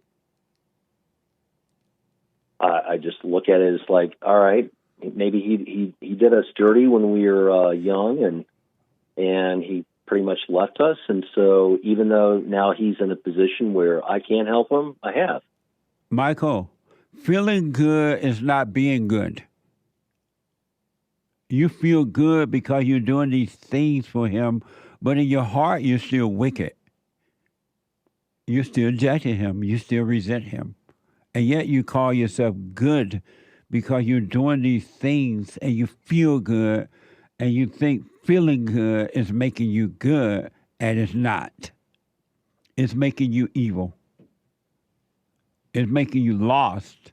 It's making you thinking that moving to another country, somehow another life would be better. It's making you're living in the darkness of your imagination and you're calling evil good.